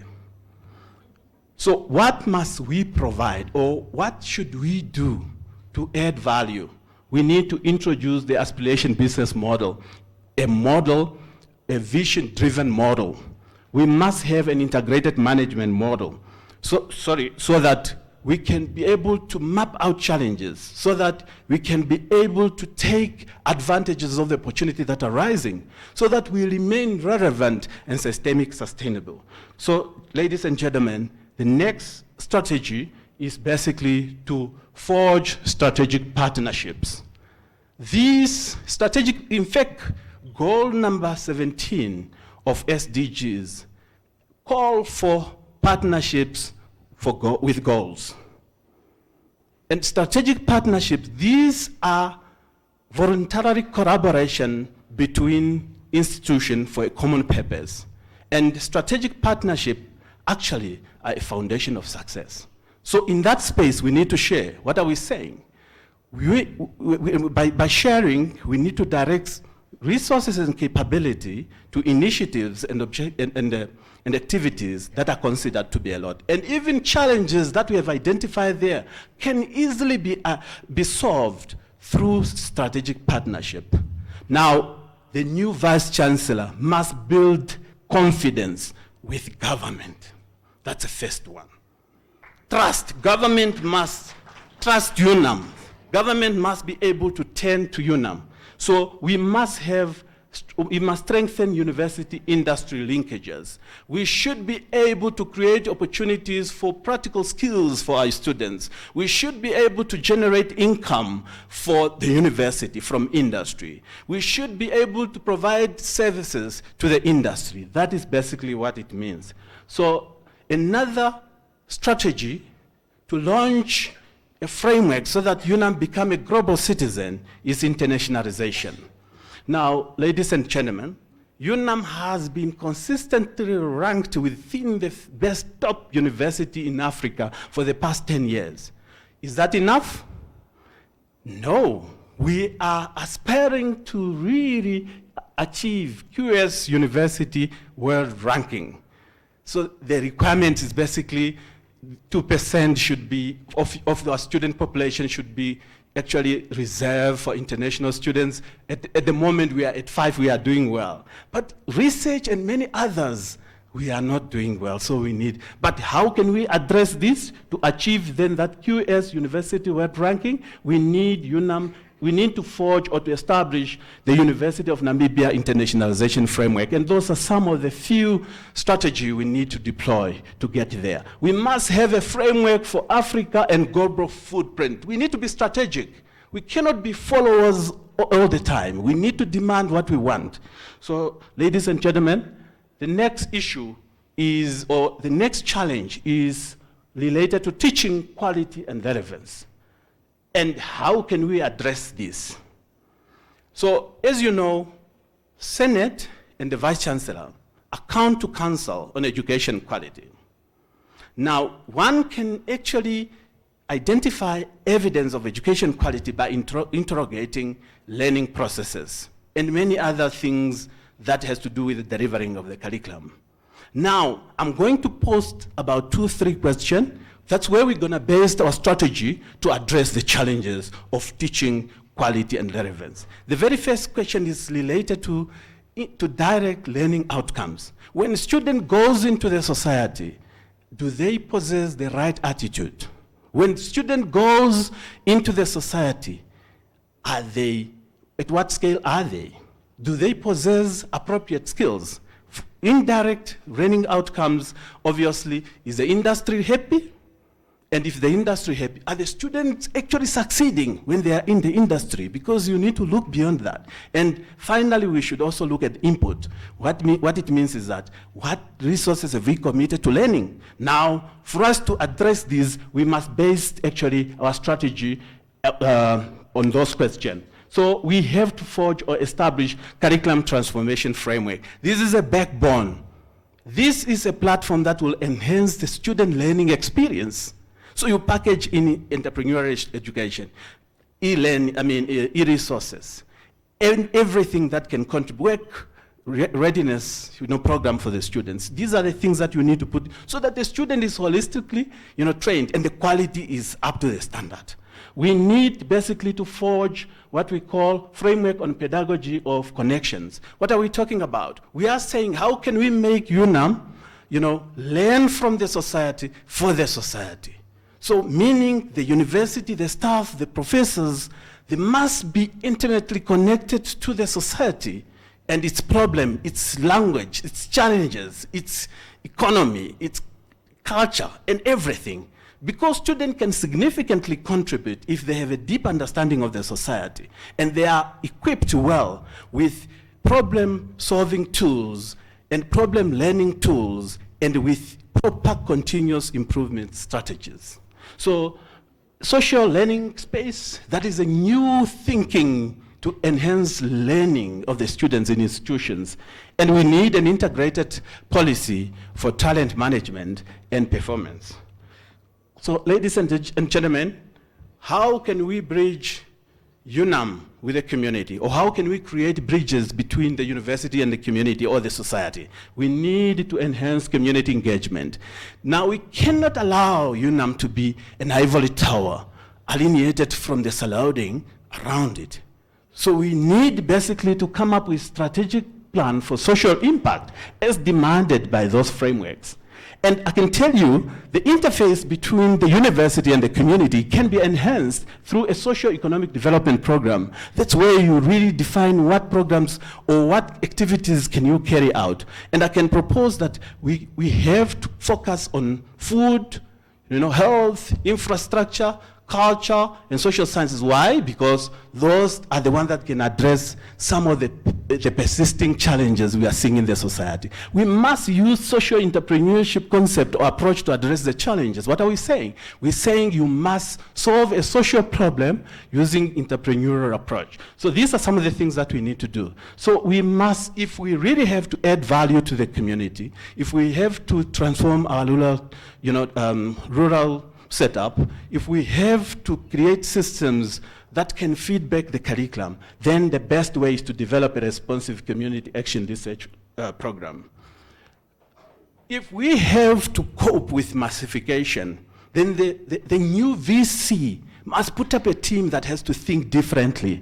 So if a question has to be asked, or if research has to be conducted to determine where the students that are admitted at UNAM and NAST come from, definitely they are from a few good schools in urban towns, but we need to address that. That is not the best way to do. So this is not actually good for equity and social stability of the country. So we need to think different. We need to come up with innovative ways to address this, and some of the strategies are given there. Ladies and gentlemen, research is very critical for the institution visibility. A university generally is known for disseminating and generating knowledge. And if they don't do that, they don't deserve to be called a university. Now, the question that we are asking, what root causes that limit the involvement of staff members into innovative and vertical impact research? Is it workload? Is it research skills? Is it research facilities? Is it really funding? Now, we need to respond or design our strategy based on those questions. We must have a research strategy as an institution. We must forge partnerships that look far as source of wisdom and also source of funding. The partnership that look at sustainable development research, be it energy, be it water, environment, etc., etc. We must establish university, industry, government collaboration for the multidisciplinary thinking approach. We must come up with research infrastructure support programs to enhance research capability in the institution, digital research infrastructure strategy, because the management of research data is very critical in any organization like UNAM. Now, let me take you through the last point. You know how we can move UNAM to the next level, especially the research. We need to create institutes around some of the critical thematic areas. In Katima, you have a program of wildlife and ecotourism. Why can't you have an institute of community and wildlife to deal with conflict mitigations? And you can get funding from bilateral. In Shakati, you have a school of public health. Why can't you have an institute of infectious diseases and molecular medicine? And the funding could come from CDC. Here we have social sciences, the humanity and social sciences. Why can't we have an institute of social sciences to deal with poverty inequality that can contribute to Halabe prosperity? So these are things that we need. And if you bring all these players together, they can eventually form what we call an Academy of Sciences of Namibia, and that is a think tank that can drive research in the university and in the country at large. Ladies and gentlemen, innovation has become a third mission of any university of the 21st century. Now, one of the serious challenges to implement innovation is to achieve behavioral change and structural change in the organization. Now, if we have to address this, or in other words, if we have to foster innovation ethos in UNAM, and also develop intellectual property, we must have a transformative, innovative strategy framework. And that business innovation support is the space. We call it an ecosystem. And those guys that are in there, they are actually players in that space. You have champions, you have incubators. We must, in a 1 year period, we must have an incubator here at UNAM where students are demonstrating their skills and translating their ideas into some practical things. So, and you must have market analysis, lab certifications. All these guys contributed to the ecosystems. So, if we are serious to move our research from laboratories to a commercial space, then a policy on technology transfer is something that is very urgent. We must link with international community through open innovation ecosystems. And one of the platforms is Demola. We must contribute to public service, innovation as a service. Government need that. Different thinking. These are the players that can really infuse money into the activities. World Bank has a shopping list of certain skills that they can fund, particularly towards innovation, so we can really attract funding. So if we do all these things properly, we can greatly contribute to Namibia being ranked in the Global Innovation Index. So enhancing efficiency and productivity in terms of governance, principles. Governing bodies are encouraged actually through joint committees and then social gathering to create or to close the gap between them and academic communities. This is one principle we need to carry in our mind when we are driving the institutions. Now, under that framework, business management framework, there we are saying, how can we perfect the university operations, reduce manual related processes, reduce queues introduce call center, create crisis responsive plan to really address challenges that comes unexpected. So, and many other guys can be packed in there. So if you look at the establishing stakeholder consultation platform, I'm saying we must come up with students, affairs committee to address student issues. And also we need to put in a framework of engaging the unions because they are also becoming part of the institution. So maybe beginning of the year and end of the year, we need to engage the unions.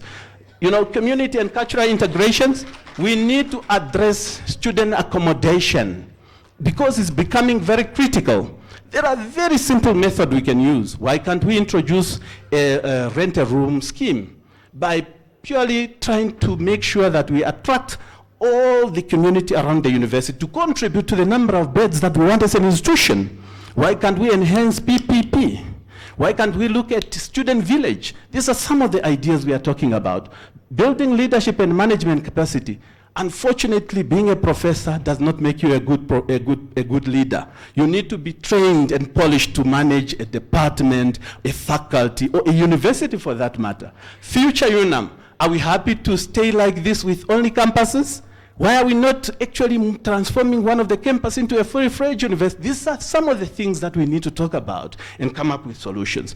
So, enhancing income generation and cost containment.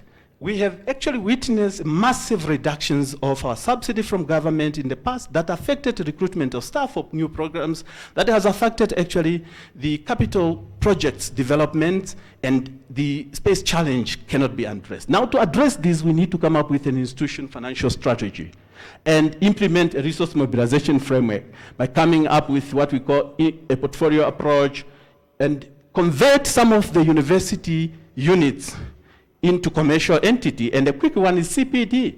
Through the short courses, we can come up with an enterprise there, and UNAM Farms for agricultural solutions. So professional services for clinical services, PP for value additions, venture capitals, and also real estates for supermarket and restaurants. We must actually say thanks that Council last year has approved and established a company called Inceptus Holding. So the UNAM is no more in the space where we should not compete like any other person outside. Now we are given a vehicle that can allow us to compete out there. So that's why we are saying, under Inceptus, why can't we come up with automotive workshops? This is a partnership between Inceptus and engineering to repair cars. It's very quick. And why can't we come up with a pharmacy? And why can't we come up with a university bank? We have the resource, people. So we have them. So another strategy is to diversify a revenue stream, bid for capital projects, upscale consultancy, and we need to tap from the rich resource of alumni and friends network through time and also contributing knowledge towards commercialization. Now, cutting costs, we are talking about administration services, joining purchase consortiums. Why can't we pull IUM and NAST and UNAM together and we buy together? It becomes cheaper. Academic, we need to go online and also distance. So we must also look at infrastructure, naming rights, lecturing series, and concept paper for fundraising. Budget proposal, you can ask a gentleman to put up a building, a library building, and you ask him to put up, the vendor to put up panels on top of the institution to recoup his money. Those are the kind of things we need to explore because we don't have money as an institution. Now, governance. Governance form the main or the strategic part of the university administrations. Now, there is a principle that I would like to quote. What is good for the market is good for higher education. So basically, we need to employ all those strategies that are for the market to enhance higher education efficiency. So, and definitely the last one is institutional risk management and system. This actually formed my first strategic presentation that design the vision that I have for UNAM if I had to become the Vice-Chancellor. Now the next is basically just to share with you who is Gideon. Gideon started from a humble beginning. I've been a tutor, then I became a lecturer, I became a senior lecturer, associate professor. I've been a head of department, a dean, a PVC. So I started from a humble beginning, and I have grazed around the entire academic space. So I have over 17 years of teaching at the university. Now let's look at a few achievements. So when I became PVC, we together have actually created linkages. You can see them there.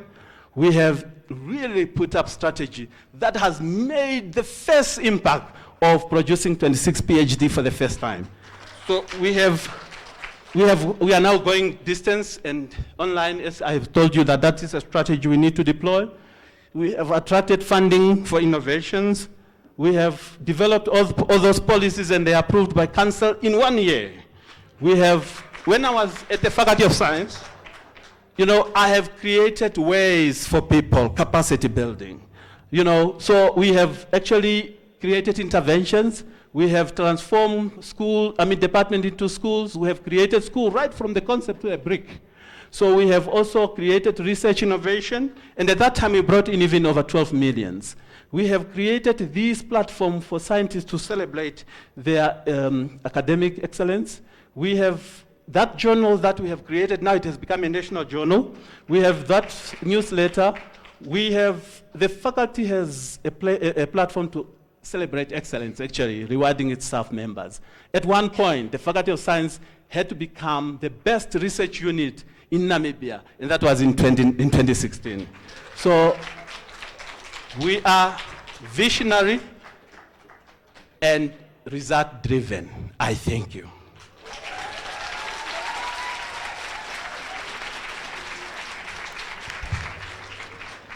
Our good professor, let's give him another clap because he stayed within the time. It's question time, and this time we are starting from the very back, and we'll work our way to the front.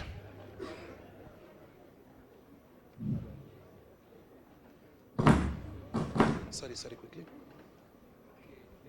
We will take 3 questions for the first round, and then we will move on.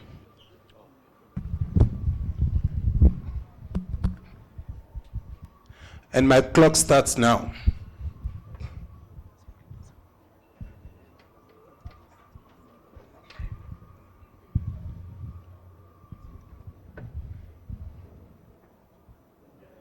All right, thank you, Prof. Gideon. My name is Agustinus Ngombe. I'm one of the graduates from university, currently a teacher. At the moment, we have a problem with the science students who have graduated here, that they are floating in the street, they do not have jobs, meaning there's a mismatch of industry and the skill offered. What are you going to do, should you become a Vice-Chancellor, to address the mismatch of skills or the curriculum based on the market, what is offered by market? Thank you very much, Mr. Ngobe. Okay. Two more. Okay. Can I take it? I might forget.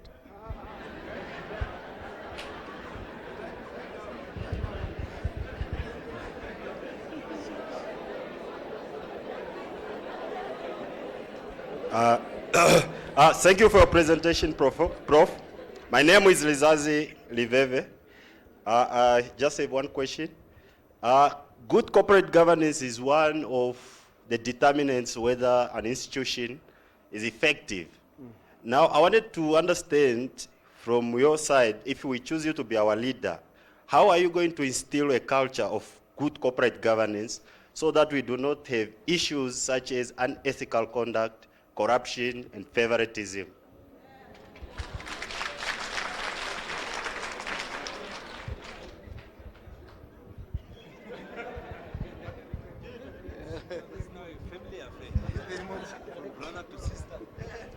Last question for this round. Afternoon, everybody. Thank you, Prof, for your question. My name is Dr. Hamunyela.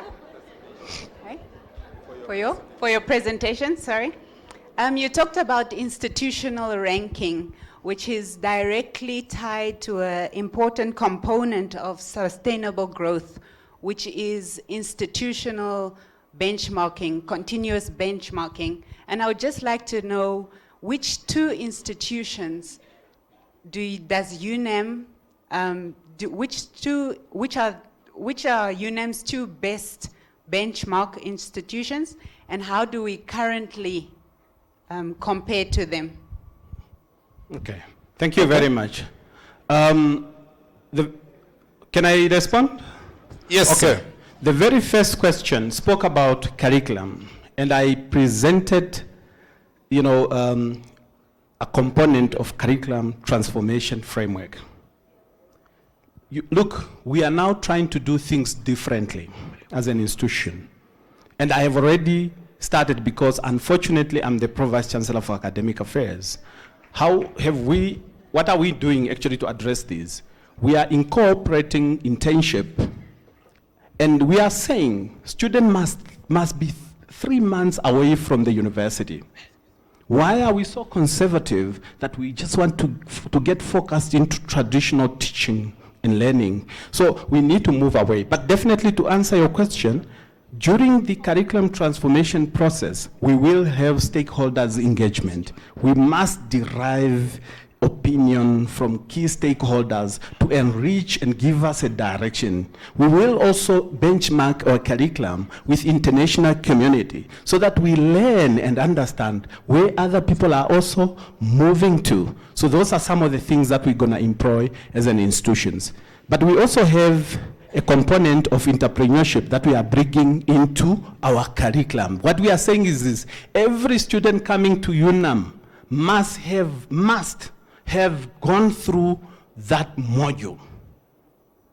And we have Wadhani Foundation, our partner, who is actually a technical partner to support us with curriculum development, to support us with training and all other supporting systems. And actually next month, we have one of the strategic training for faculty entrepreneurship representatives.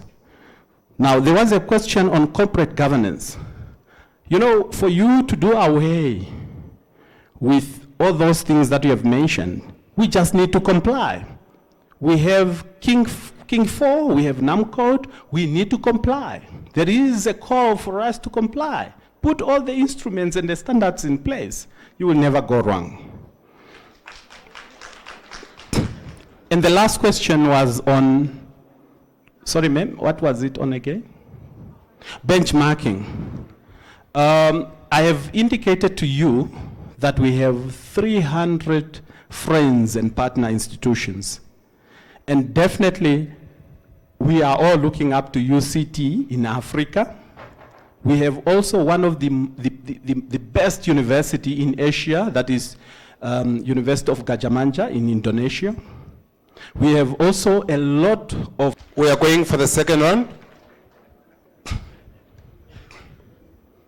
Good day, Prof. My name is Patrick. I'm a graduate as well from University of Namibia.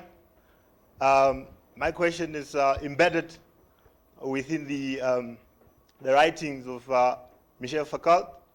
He once said that an education system can be a political means to maintaining or modifying the appropriation to discourse. Having indicated the link of UNAM and the government, my question is, may you answer on you being the product of UNAM, answer on how UNAM have maintained the status quo and how do you want to change it?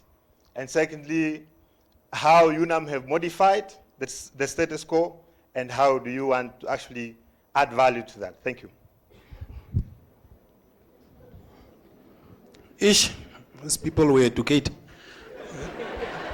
just give us problems.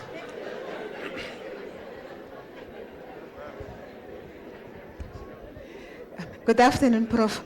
My question is around locally rooted and globally respected. So UNAM has a national footprint. What is your strategy in expanding UNAM especially in the SADC and creating a center of excellence. And also it speaks to the commercialization of knowledge. How are you going to increase the number of 2,000? One more question, yes. The SRC President, 2018. Your Excellency Kalola. Thank you. It seems like I was also I was already introduced, so there's no need. Prof, I'm very stoked to hear the question. I mean, to hear the word student in your presentation. I'm very happy for that. So my question is that, what strategy do you have to increase the engagement and interaction between management and students at large? That's the only question. To increase what? To increase the engagement and the interaction between management and students. Thank you very much, Mr. President. I will start with your question.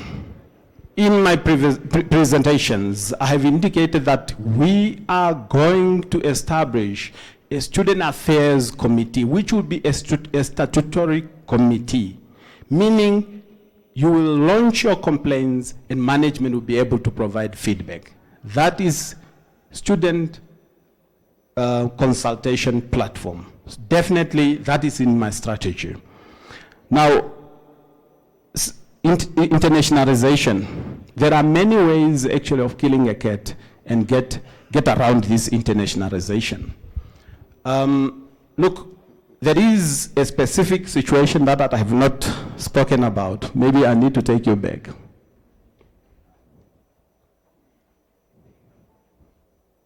Sorry.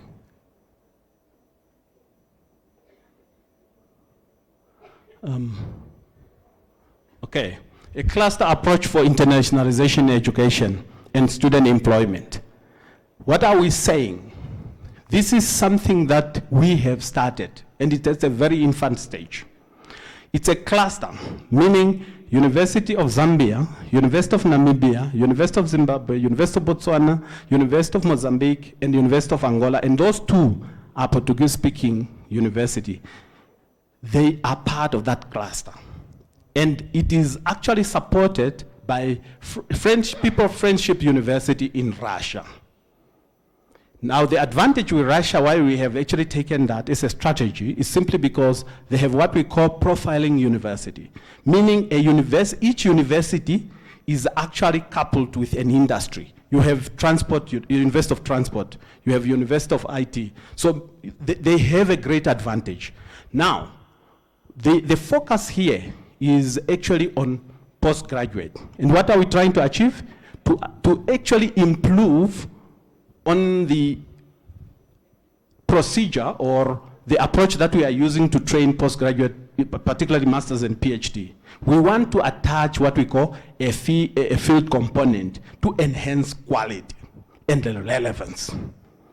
So recently we had a meeting here, and what happened is that together in that cluster, we are creating what we call open economic zone. Here, we will have players. We have already identified one, and it's Dadi Mining in Sumeb. So the project that we have decided to take up with them is to operationalize or to digitalize their operations. And that is a very interesting project because we're going to have 3 master's students and at least 2 PhD students from Zambia, from Zimbabwe, because we share common challenges. We do have minds. Once you do it to one, it is applicable to all. And that is basically one way. But other strategy, if I can be specific, we had the collaborations with an organization in Angola to have a physical campus offering business courses in Angola from our business school. We also have another arrangement with Swaziland, Botswana, and UNAM to train their students in MBA. And that one is roaring. We already have 30 of them here at UNAM this year. So we have a lot of strategy already. Hopefully it's just to enhance them to ensure that we are internationalizing what we are doing, especially with the focus on the region, because that was your specific question. So, my friend, with how can we change the status quo or add value? I think what I can really tell on this one is that I understand UNAM. You know, I eat, I drink, I sleep, and breathe UNAM. So I understand UNAM very much. So issues that we need to transform, really, to me, I think UNAM has done very well. One issue that we need to do is to work on the network of our campuses. Some of them need to mature and become university. I think that is really one thing that we need to do. Two, we must definitely create the next level of thinking, because that's where we are concentrating, research, and add value to our resources. So UNAM can really be a resource, and it can add value to the society once we establish those generations of education. I think that is what I can respond to you at this juncture. Thank you. Okay, this last round. All right, I would go for the colleagues who have not asked before. I'm coming down, ladies.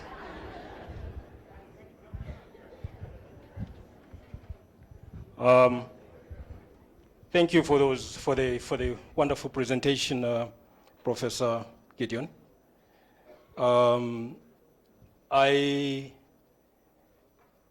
When I listened to your presentation, is grounded on finding solutions to UNAM problems, and I appreciate that.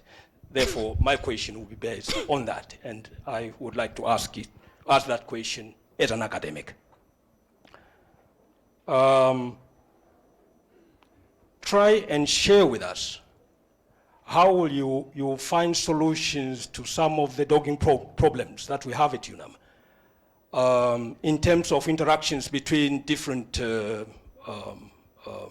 departments. And in particular, I would like to single out the computer center. What you have indicated there is that you want UNAM to go online, which is a brilliant idea, and I know how passionate you are on that. But trying to go online with still having some enabling problems, I think might be too much of a dream. How will you solve that problem? Ms. Pim Clausen.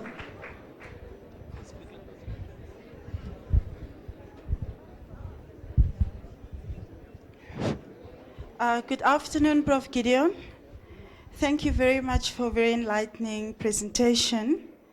We are aware at UNAM that 69% of UNAM's budget goes towards staff salaries.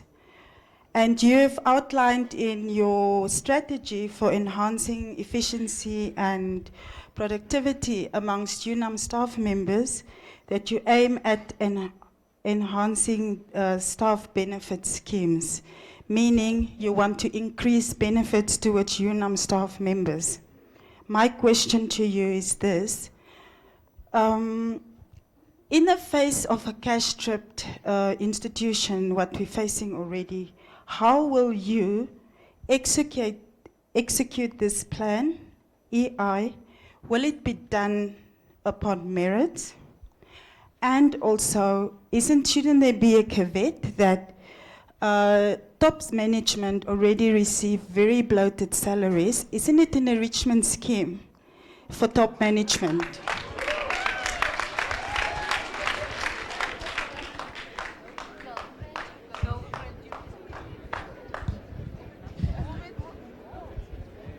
Prof.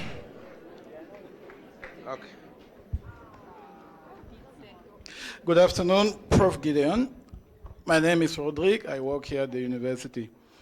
I have a question with regard to accountability generally. I would like to ask from your side, how would you go about increasing the accountability from across all UNAM staff, academic staff, administrative staff? What strategy would you really put in place to make sure that when people are in position to do a job, when they do not do it, they are held accountable? Thank you. Okay, Prof, you may answer. Thank you. Colleagues, I'm keeping time, so I know if Prof doesn't take too much time, we might go for a few questions. Thank you, Edwin. I would like really to respond on the issue of computer center. Let me acknowledge right in front of you, we have a challenge with the system. However, I'm always very optimistic. You see, this issue of computer center, I only came to learn about it last year when I joined management. Highball. People, please. No, hang on. Let's be quiet. I have not finished. So I have been dealing with it since last year. We have been dealing with it as management, but I have been also directly involved because I lead the academic affairs component of the institution, and the system must support what we are doing. So I cannot allow us to get into chaos, because if students do not get their marks, they will turn to somebody who's responsible for academic, not to somebody who's responsible for the system, unfortunately. So therefore, what I'm going to do immediately to solve these challenges, because I sleep on it, I think about it, I consult about it, I'm going to institute the overall institution research about this ICT, not only the system. Because our focus is to enhance this IT governance in totality, not only the system. And I can tell you the truth, we have a partnership with University of Gadjah Mada in Indonesia. And we have already started talking to them because they have commercialized their computer center into a full-fledged business solution space.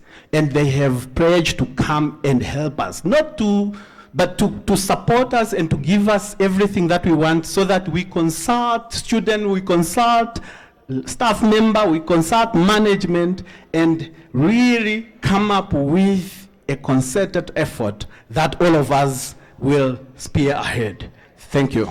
So to come to the budget issue, the presentation was not really focusing on the budget.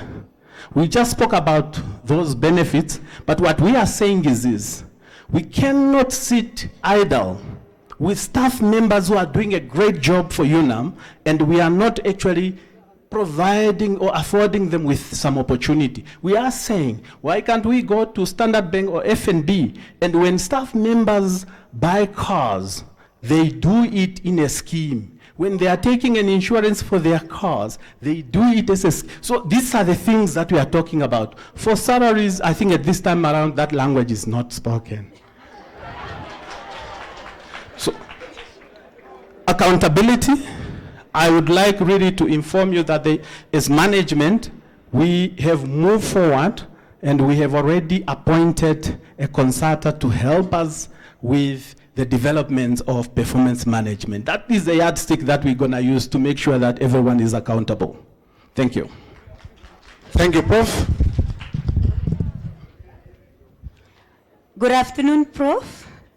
Thank you for a very interesting presentation. My name is Ndeshi. I also work for UNAM. Prof, I just want to ask, I think we have been having a lot of debates on decolonization of higher education, and I would like you to give us some practical examples of how you think UNAM... What do you mean with decolonization? Do I have time to explain that? Yes, Prof, I think decolonization of higher education, whether in terms of how we produce knowledge, in terms of skills, etc. And I just want you to give us an example of how you think UNAM can jump on this bandwagon. And my second question is that what is your contribution to your leadership? How will your leadership contribute to institutional harmony, especially in this institution called UNAM? Thank you. Good afternoon, Prof, and thank you very much for your presentation. My name is Lucy Edwards, and I work in the sociology department at the university. My question, I had actually two questions, but I was told I can only pose one. So I'm going to the bigger question.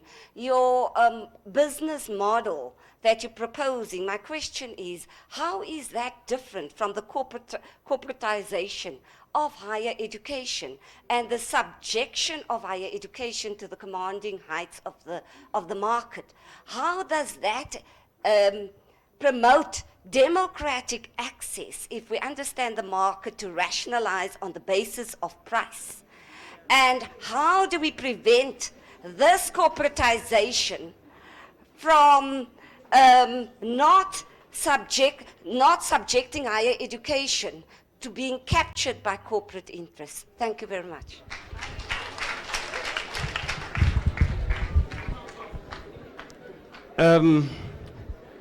Two more. Afternoon. My name is Yvonne. I work for Law Reform. I was a lecturer here at UNAM 3 years ago. One is a very slightly prejudicial question, Prof. But as a leader in the future, it shouldn't do any harm to your position. Do you think it's time for a woman to lead UNAM?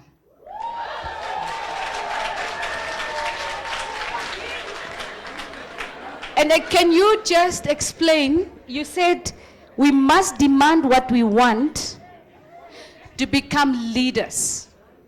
Can you explain what that means? I cannot see the synergy between the two.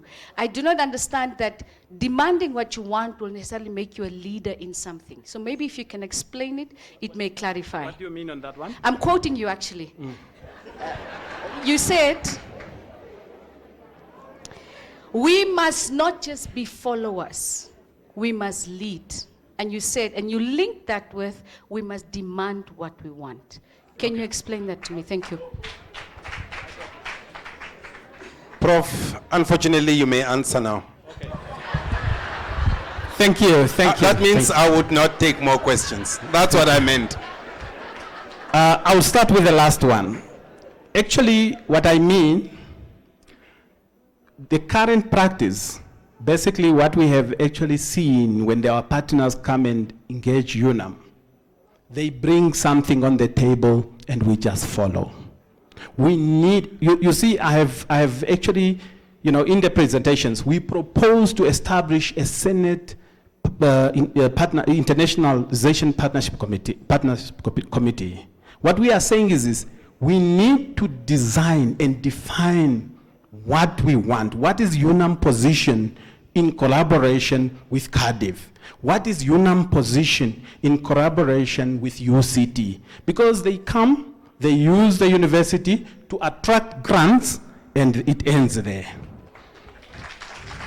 So, with women, I think UNAM being an institution of higher learning, the position of the Vice-Chancellor is very open. And if a woman has performed, I think she deserves to become a Vice-Chancellor. So now, with Dr. Lucy, unfortunately, we have to go corporate. If we want to survive currently, because you see, there are about 4 or 5 models of governance. The traditional one, which is your leadership, must be an academic person. You could have a trustee one. So the corporate one actually is becoming more and more important as we are now infusing corporate strategy into higher education. So, and I hope we will be able to strike the balance. Because I think we have survived as an institution for the last 3 years, and we are still continuing surviving, is because of corporate governance that we have infused in. So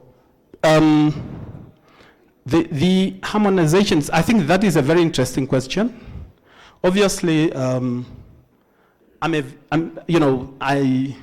practice an open door policy, and I would like to or we would like to lead in such a way that we will definitely have consultation with our stakeholders. We will bring people together through platform to build teams for the institution. We will definitely, send people for training to empower them in leadership, because there are certain elements that are missing, and therefore, when you put someone there and you have not prepared the person, you cannot expect the person to do miracle and. So we really have to invest a lot so that we can make sure we build the UNAM leadership, especially those that are leading people, and eliminate all the problems. Thank you. Ladies and gentlemen, let's put our hands together for the VC aspirant, Professor Gideon.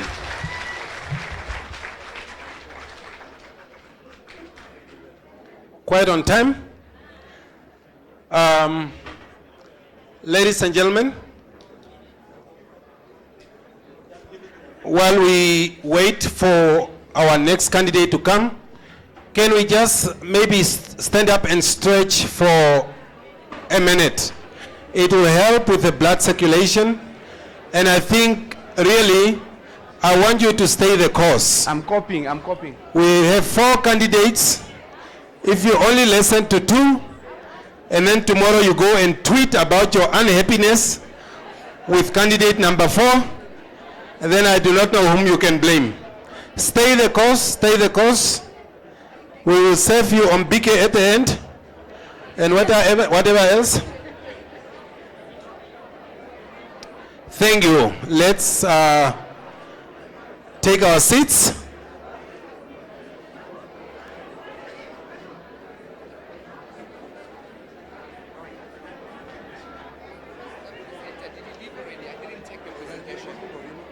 I'm not sure. The first presenter is already. I didn't take the presentation.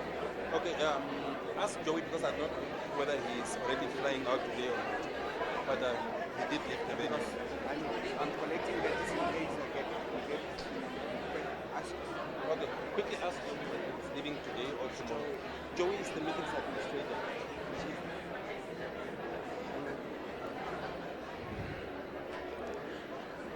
Now I'm scared you guys are refusing to sit down.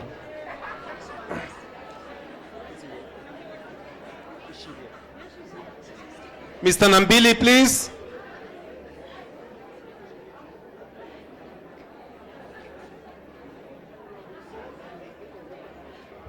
Yeah.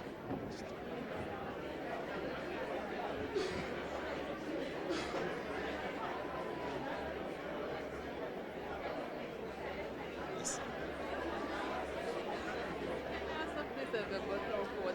Okay, let me see whether it's there.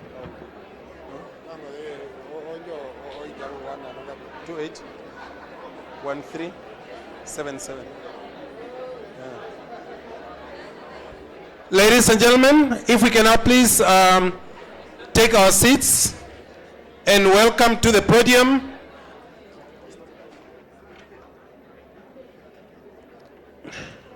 a quick announcement. Somebody lost their car keys, but I will not be very worried because I know they will come back for it. Please join me in welcoming Professor Elizabeth Amkuo for her presentation.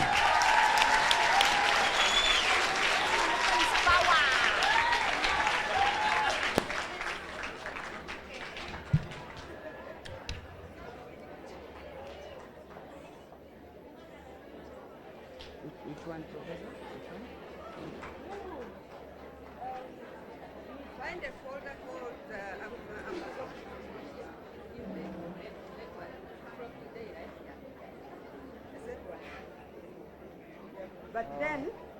But then it's moving, so you have to use this to stop it.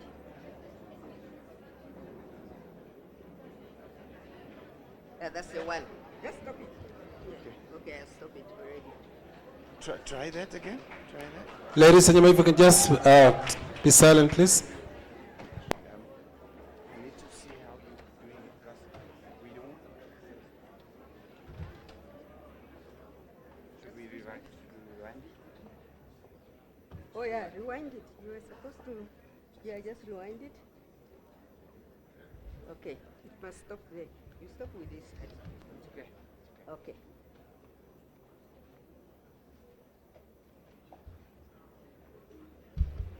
It looks like there was somebody tall here. Maybe I need help.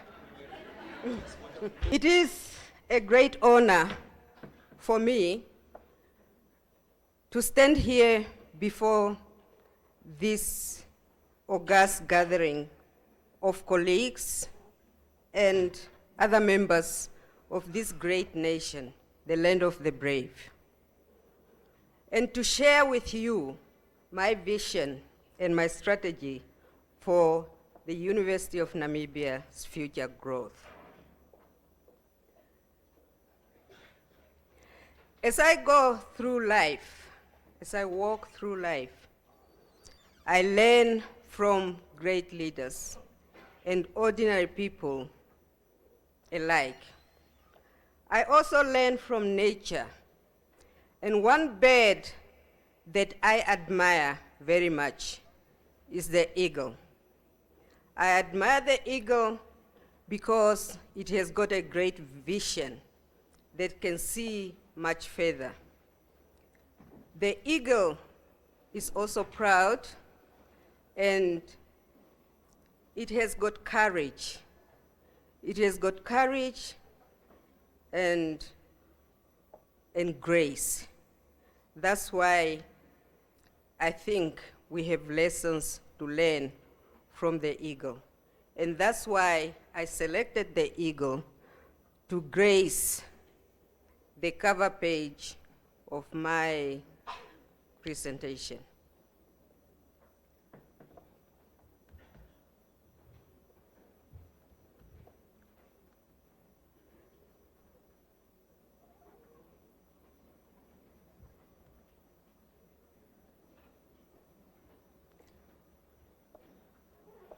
I have respect for great leadership. And that is because whether it is about personal growth or institutional growth, what makes things move is great leadership. As a leadership guru, John Maxwell said, I quote, oh, sorry.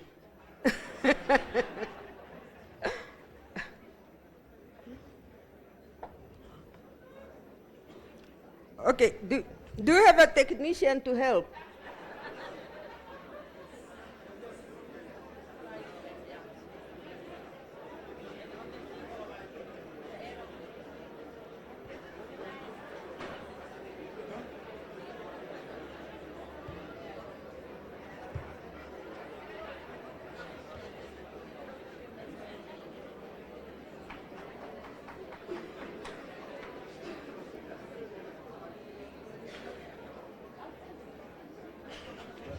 Okay, can you be here to stop everything?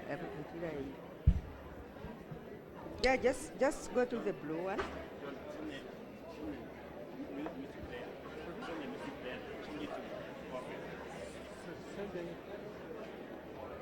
Okay, just a moment.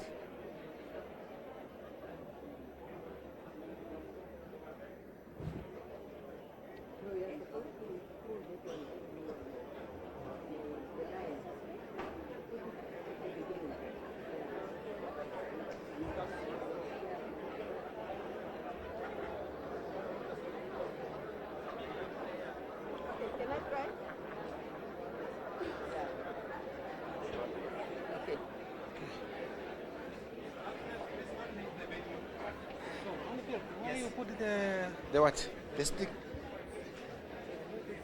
There.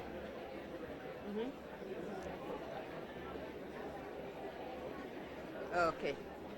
So can you stay here to control it? Here with you. Mm. Okay, can I move this here? Okay.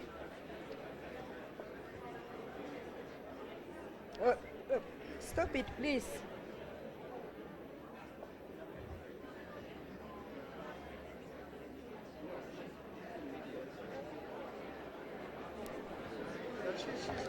She's on a different PowerPoint. It's a video, yeah. No, time is run. Time is running.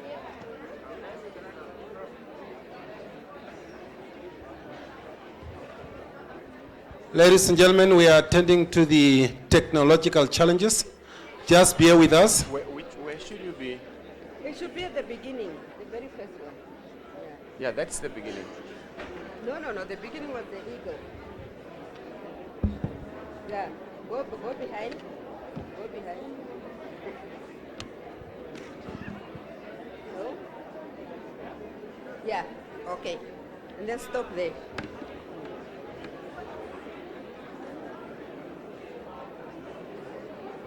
Okay.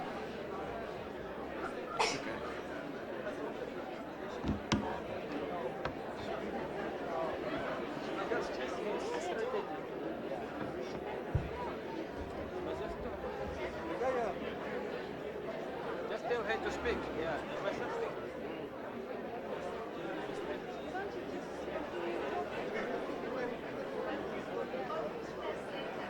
Yeah, but I need them.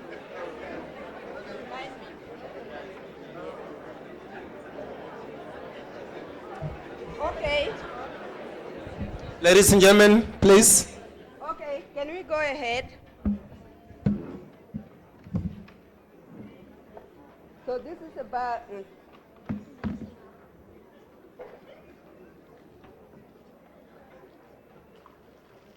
now this is about the person who is standing in front of you.